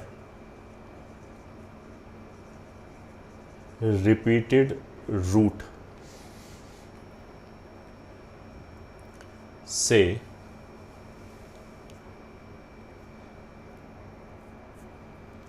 phi, ठीक है। उसका मतलब क्या है कि जो gx है, gx एक क्वाड्रेटिक है, इसका रिपीटेड रूट मान लिया फाई आ गया, तो इसको हम ऐसे लिख सकते हैं a times x minus phi का होल स्क्वायर, ठीक है। अब देखो तुम मोनोटोनिसिटी याद करो या मैक्सिमम मिनिमा याद करो, अगर f डैश मतलब यहाँ पे g डैश अगर ये जीरो के बराबर है तो यहाँ पे क्या होगा, कुछ मैक्सिमम मिनिमा नहीं आएगा, क्योंकि ये तो परफेक्ट स्क्वायर है, परफेक्ट स्क्वायर है, तो फाई रखने पे डेरिवेटिव जो है, जिस डेरिवेटिव को हम gx बोल रहे हैं, डेरिवेटिव किसका, f का डेरिवेटिव, तो जो f का डेरिवेटिव है वो जीरो तो हो रहा है बट उसका साइन चेंज नहीं हो सकता, वो दोनों तरफ या तो इंटायरली पॉजिटिव रहेगा या नेगेटिव रहेगा। तो जो f का ग्राफ होगा वो इस पॉइंट पे भी लगातार इंक्रीज करेगा, f स्ट्रिक्टली इंक्रीजिंग ही होगा अगर a पॉजिटिव हो जाए, क्योंकि दोनों साइड पॉजिटिव ही होगा, और अगर a नेगेटिव हो जाए तो फाई पे एक बार स्लोप जीरो हुआ, ठीक है, बट दोनों तरफ नेगेटिव ही होगा। मतलब क्या है कि जो f का ग्राफ होगा वो ऐसे बनेगा कि एक पॉइंट पे स्लोप जीरो हो गया, ठीक है, बट दोनों तरफ इंक्रीज कर रहा है। ये कब होगा, जब a पॉजिटिव हो जाए, या फिर ग्राफ ऐसे बनना होगा कि दोनों तरफ ग्राफ डिक्रीजिंग है अगर a नेगेटिव हो जाए। ये किसके ग्राफ की बात चल रही है, y is equal to f x के ग्राफ की बात चल रही है, ठीक है। तो अभी भी ये एक्स एक्सिस को एक ही बार कट करेगा, बट यहां पे थोड़ा सा ट्विस्ट है। ट्विस्ट क्या है कि मान लिया अगर ये ग्राफ है, ठीक है, अगर एक्स एक्सिस गया ऐसे तब तो कोई दिक्कत नहीं है, तब तो ये एक रूट आ गया, बस एक ही रियल रूट है। बट अगर एक्स एक्सिस इसी पॉइंट से पास कर जाए ऐसे, तब तो क्या हो गया कि इस जगह पे एफ डैश भी जीरो हो गया, मतलब ये वाला जो रूट है वो बेसिकली फाई है, ये ठीक है, फाई है, तो इस जगह पे एफ डैश भी जीरो हो गया, और अगर एक्स एक्सिस इसी पॉइंट से पास कर जाए तो ये एफ का भी रूट हो गया, तो एफ का भी रूट है और एफ डैश का भी रूट है, तो मतलब ये रिपीटेड रूट है। तो इस वाले केस में क्या होगा, 3 रिपीटेड रूट्स आ जाएंगे, ठीक है। तो अब ये अगर d इक्वल्स टू 0 है तो दो ही पॉसिबिलिटी है, या तो एग्जैक्टली एक रियल रूट, मतलब ये वाला केस हो गया, या फिर ऐसे करके ग्राफ बनेगा, मतलब ये हम ले लेते हैं केस 2.1 और ये हो गया केस 2.2, ये ठीक है। इसमें जो फाई वैल्यू है वो जी एक्स का या एफ डैश एक्स का तो रूट है ही, साथ में वो एफ का भी रूट हो गया, क्योंकि ये एफ का ग्राफ है तो वो भी एक्स एक्स को इसी पॉइंट पे कट कर रहा है, तो उस वाले केस में कितने आ जाएंगे, 3 रियल रूट्स, ये ठीक है। फंक्शन स्ट्रिक्टली इंक्रीजिंग होगा, एक्स एक्सिस को एक ही पॉइंट पे कट करेगा, ये भी सही बात है, बट जो रूट्स है, रिपीटेड रूट्स को तो हम अलग अलग गिनते हैं ना। अगर मान लिया x माइनस 2 का हम पावर 5 लिखते हैं, मतलब अगर मैं ऐसे लिखते हैं x minus 2 raise to power 5 बराबर 0, तो उसको हम 5 रूट बोलेंगे, 2 2 2 2 ऐसे 5 बार, ठीक है। तो इस वाले केस में क्या होगा, अगर ये केस है तो एग्जैक्टली एक रूट, ये केस है तो 3 रूट, क्योंकि रिपीटेड है। अब क्वेश्चन उठेगा कि अगर रिपीटेड है तो 2 क्यों नहीं हुआ, 3 क्यों हो गया। तो तुम इसको ऐसे देख सकते हो कि देखो एक्स एक्सिस को तो ये एक ही बार कट करेगा, ठीक है। अगर रिपीटेड रूट है तो रिपीट तो कर रहा होगा, रिपीट का मतलब है 2 रूट तो आ ही गया। अब क्यूबिक है, 2 रूट इसके रिपीटेड हो गए, तो तीसरा रूट कहाँ गया। तीसरा रूट इमेजिनरी हो नहीं सकता क्योंकि इमेजिनरी रूट पेयर में आता है, पहली बात ये, ठीक है। दूसरी बात, तीसरा रूट अगर रियल होता तो उसको एक्स एक्सिस को और कहीं दोबारा कट करना पड़ता, बट एक्स एक्सिस को तो ये श्योर बात है कि एक ही बार कट करेगा, तो तीसरा रूट भी यही हो गया, ठीक है। पहला एक्सप्लेनेशन देने का पहला तरीका। दूसरा तरीका क्या है कि देखो यहाँ पे रिपीटेड रूट है प्लस ग्राफ चेंज कर रहा है, इधर नेगेटिव है इधर पॉजिटिव है, या इधर भी होगा तो उल्टा हो जाएगा, इधर पॉजिटिव है इधर नेगेटिव है। तो जो रिपीटेड रूट है वो इवन टाइम्स रिपीट नहीं कर सकता, मतलब x माइनस 5 का होल स्क्वायर नहीं हो सकता, क्योंकि x माइनस 5 का होल स्क्वायर के इधर उधर तो साइन चेंज होगा ही नहीं। fx की बात करें, fx में यहाँ पे अगर मान लिया हम लिख दें x माइनस 5 का होल स्क्वायर, तो पहली बात तो तीसरा फैक्टर कहाँ गया, तीसरा फैक्टर भी एक रियल रूट ही आएगा, ये ठीक है। अगर मान लिया हमने बोला कि तीसरा फैक्टर कुछ और है, तो वो तो ग्राफ पे हमें दिख रहा है कि हो ही नहीं सकता, ये तो फर्स्ट एक्सप्लेनेशन था। दूसरा एक्सप्लेनेशन क्या है कि अगर हमने x माइनस 5 का होल स्क्वायर लिखा तो f का साइन चेंज ही नहीं हो पाएगा इधर उधर, बट यहाँ तो साइन चेंज हो रहा है, तो यहाँ और टाइम्स रिपीट करेगा। ये हमने वैसे फंक्शन में ही पढ़ाया था थोड़ा। तो इस वाले केस में क्या होगा, आइदर एग्जैक्टली 1 रियल रूट, ठीक है, और 3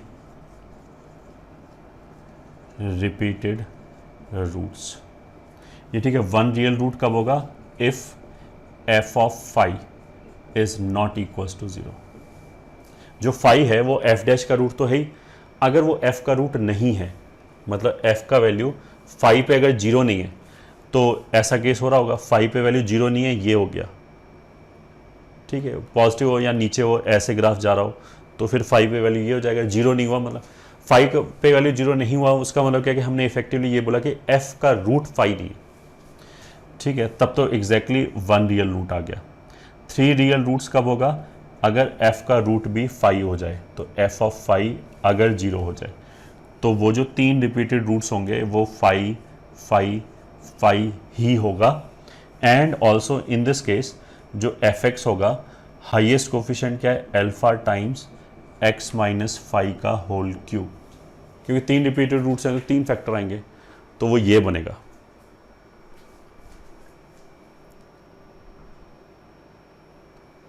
एंड हमें ये भी दिखाई दे जाएगा कि इन दोनों ही केसेस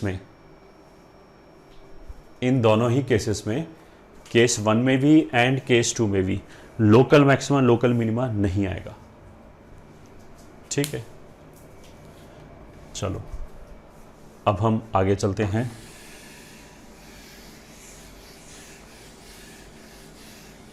केस 3 की तरफ,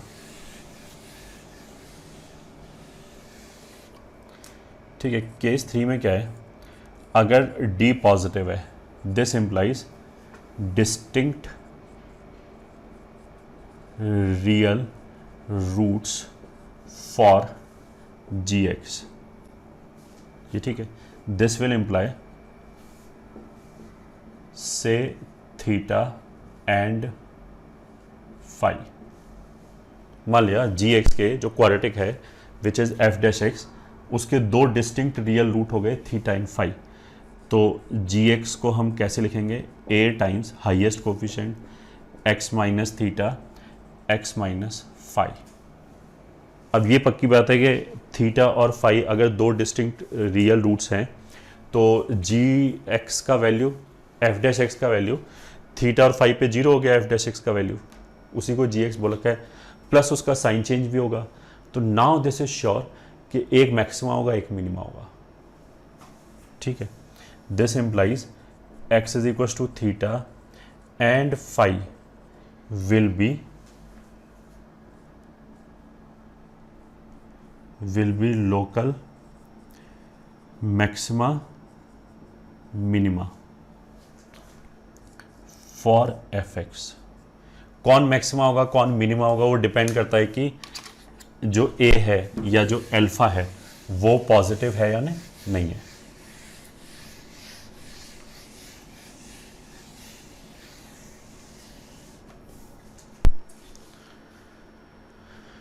ठीक है,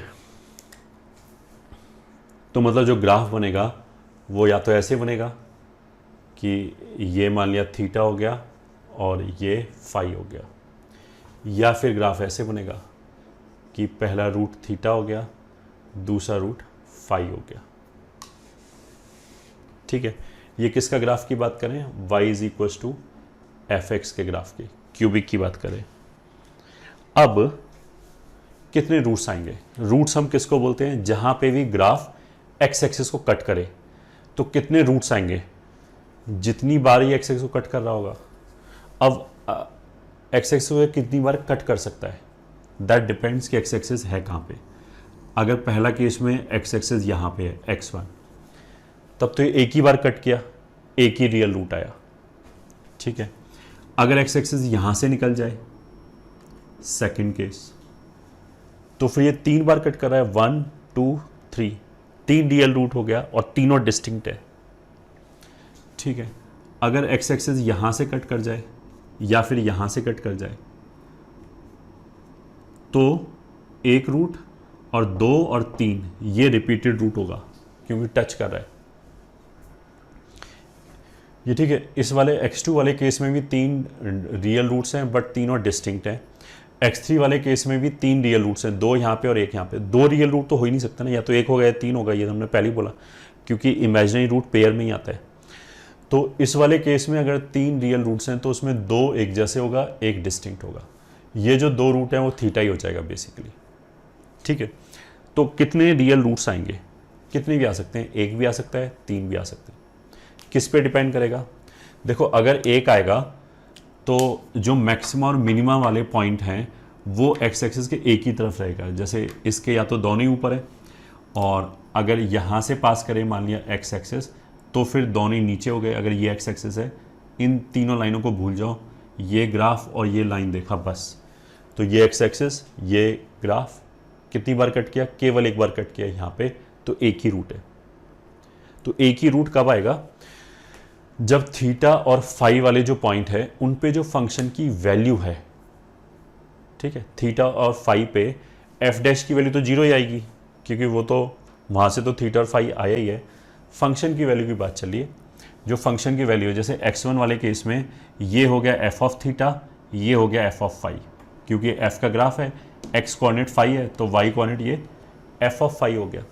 एफ ऑफ थीटा और एफ ऑफ फाई अगर सेम साइन का हो जाए, दोनों पॉजिटिव हो जाए जो इस वाले केस में हो रहा है, या दोनों नेगेटिव हो जाए जो इस वाले केस में हो रहा है, इसमें ये एफ ऑफ थीटा भी नीचे है, एफ ऑफ फाई भी नीचे है। अगर सेम साइन का हो जाए तो एग्जैक्टली एक रियल रूट आएगा। ठीक है, अगर ये वाला केस है तो इसमें एफ ऑफ थीटा ये है, एफ ऑफ फाई ये ऊपर हो गया, ये नीचे हो गया। तो लोकल मैक्सिमा और लोकल मिनिमा पे जो वैल्यूज आ रहा है, अगर वो एक जगह पॉजिटिव है एक जगह नेगेटिव है, तो फिर 3 डिस्टिंक्ट रियल रूट्स आएंगे। ठीक है, तो सेम एनालिसिस इस पे लग जाएगा। मतलब 3 रूट्स लाने के लिए जो मैक्सिमम और मिनिमम वाले पॉइंट है उसके बीच में कट करना चाहिए एक्स एक्सिस। बीच में कट करेगा तो एक जगह वैल्यू अपने आप पॉजिटिव हो जाएगी, दूसरी जगह नेगेटिव हो जाएगी। तो इसमें हम क्या क्या केसेस बनाएंगे, if F of theta into F of phi is greater than 0, then exactly 1 real root, तब तो केवल एक रियल रूट आएगा। ये कौन कौन सा केस हो गया, x1 x4, ये ठीक है, x1 में भी एक ही रूट है। ये जो हमने लाइन खींच रखा है ये तो हमने डिफरेंट पॉसिबिलिटीज बता रखा है कि अगर एक्स एक्सिस यहाँ से पास करे, अगर यहाँ से पास करे, अगर यहाँ से पास करे, ऐसे वो रखा है।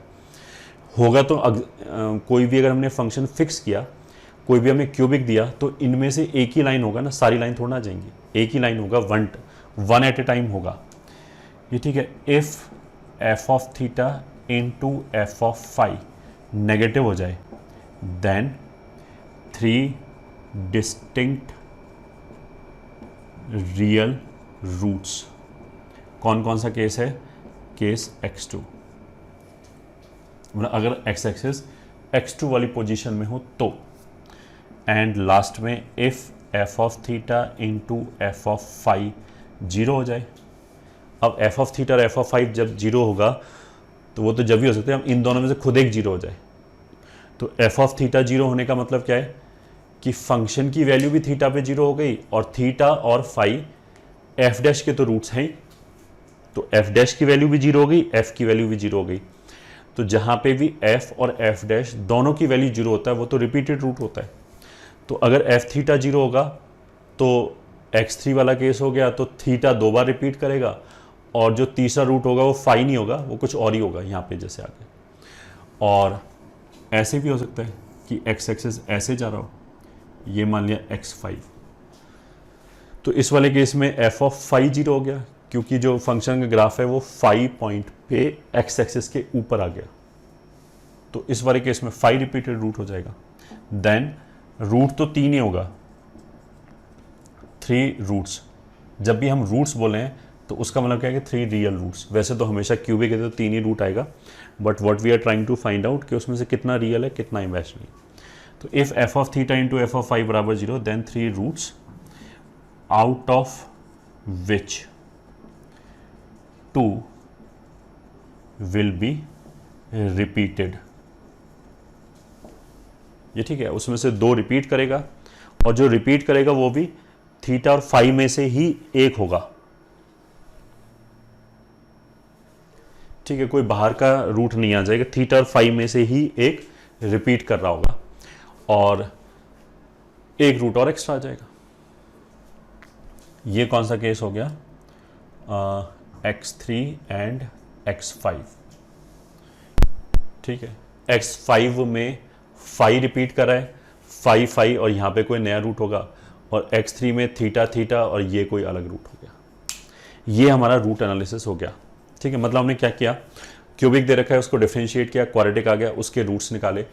अगर रूट्स ही ना निकले तो क्यूबिक मतलब हमेशा क्या हो गया, स्ट्रिक्टली इंक्रीजिंग होगा या स्ट्रिक्टली डिक्रीजिंग होगा। केस 1 उस वाले केस में एक ही रूट आएगा। ठीक है, दूसरा केस ये हो सकता है कि जो क्वाड्रेटिक आया उसके रिपीटेड रूट आ जाए, उसका d0 आ जाए। तो वो जो रिपीटेड रूट आया, मान लिया फाई, जिसको हमने केस 2 में फाई बोला था, उस फाई पे हमने फंक्शन की वैल्यू निकाली, क्यूबिक की वैल्यू निकाली। अगर क्यूबिक भी 0 हो गया तो 3 रूट रिपीटेड आ गए, फिर तो एक्स क्यूब जैसा ग्राफ आएगा। एक्स क्यूब में ओरिजिन पे 3 रिपीटेड रूट होता है, 0 0 0, फिर तो वैसा ग्राफ हो गया। ये ठीक है। और अगर मान लिया फंक्शन की वैल्यू 0 नहीं आई, उस जगह पे, किस जगह पे, जो f के लिए रिपीटेड रूट है, जो f डैश के लिए रिपीटेड रूट है, वो अगर f का रूट नहीं हुआ तो एग्जैक्टली एक ही रियल रूट आएगा। ठीक है, ये केस हो गया d less than 0, d equals to 0। d greater than 0 पे क्या होगा, लोकल मैक्सिमम लोकल मिनिमा आएगा। पहली बात, लोकल मैक्सिमम लोकल मिनिमा पे हमने फंक्शन की वैल्यू निकाली, f की वैल्यू निकाली। सही है, मतलब थीटा और फाई जो रूट निकल के आए इसके, थीटा और फाई, उस थीटा और फाई पे हमने ये वैल्यू निकाला। अगर वो सेम साइन का आ जाए, एग्जैक्टली 1 रियल रूट। अगर वो ऑपोजिट साइन का आ जाए, 3 डिस्टिंक्ट रियल रूट्स। अगर वो 0 आ जाए तो 3 रूट्स, बट उसमें से 2 रिपीटेड होगा। ये टोटल इसका क्रक्स था। ठीक है, देखो अब अगर मान लिया उसने कोई क्यूबिक दिया, फिर वो बोलेंगे बताओ उसके कितने रियल रूट है, तो ये एनालिसिस लगने के चांस बहुत ही कम है। ये ठीक है, इट इज़ ऑलमोस्ट 0 चांस। फिर वो और किसी मेथड से ही हो रहा होगा। फिर नहीं, मतलब सबसे पहले तो हम कुछ और ही ट्राई करेंगे। जैसे मान लें क्यूबिक दिया, एक रूट मेरे को हिट एंड ट्रायल से दिख गया। अगर एक रूट मेरे को हिट एंड ट्रायल से दिख गया तो फिर तो उसको फैक्टर बाहर निकाल सकते हैं। जो दूसरा क्वाड्रेटिक बचेगा उसके रूट गिन के देख लिए भाई, डी उसका कैलकुलेट करके देख लिया, तो तुरंत पता लग गया, बहुत जल्दी पता लग गया। ये सब करने की जरूरत ही नहीं है। ये तो बेसिकली थियोरेटिकल कंस्ट्रक्ट है।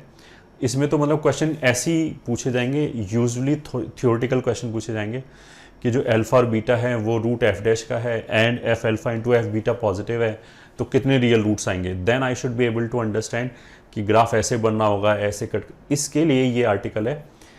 एक्चुअल केस में रूट हमें बताने के लिए ऑलमोस्ट तो मान सकते हो 0 चांस है।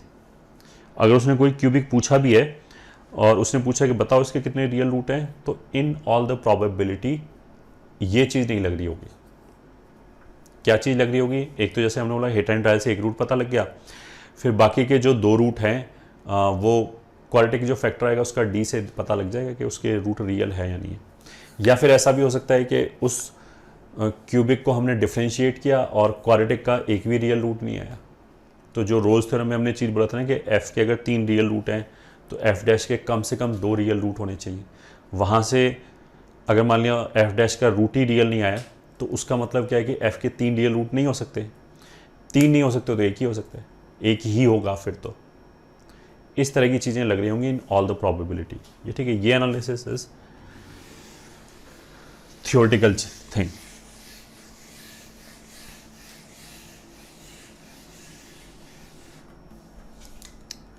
ठीक है, अब नोट 1, क्यूबिक को अगर हमने 2 बार डिफ्रेंशिएट किया तो एक लीनियर एक्सप्रेशन आएगा। लीनियर एक्सप्रेशन का रूट हमेशा रियल आता है। अगर कोई भी लीनियर एक्सप्रेशन आए ए अल्फा प्लस ए एक्स प्लस बी तो उसका रूट तो हमेशा ही माइनस बी बाई ए हो गया, उसमें कुछ देखना ही नहीं है, वो तो हमेशा ही रियल है। तो रियल आएगा प्लस उस पर साइन चेंज भी होगा।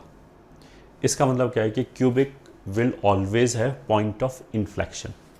पॉइंट ऑफ इन्फ्लेक्शन ऐसे निकालते हैं ना कि सेकंड डेरिवेटिव 0 होना चाहिए एंड उसका साइन चेंज होना चाहिए, वहां से आएगा। तो note 1, cubic will always have 1 point of inflection.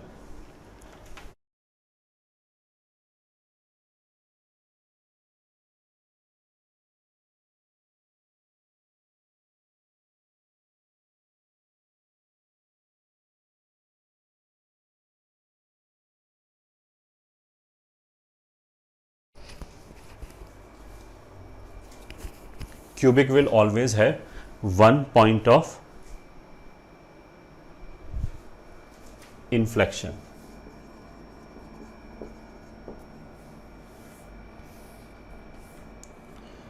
ठीक है, एंड नेमली क्या होगा इस केस में, अगर एफ डबल डैश निकालेंगे तो पहली बार 3 आएगा, फिर आएगा 2 अल्फा एक्स प्लस 2 बीटा बराबर 0 करेंगे तो x is equal to minus beta by 3, sorry beta by 3 alpha. ये आएगा पॉइंट ऑफ इन्फ्लेक्शन, हमेशा एक ही आएगा, यही आएगा। ठीक है, note 2, for cubic to have local maxima and local minima, cubic to have local maxima and local minima क्या होना चाहिए? इट्स डेरिवेटिव, ये ठीक है, that is F dash X must have 2 distinct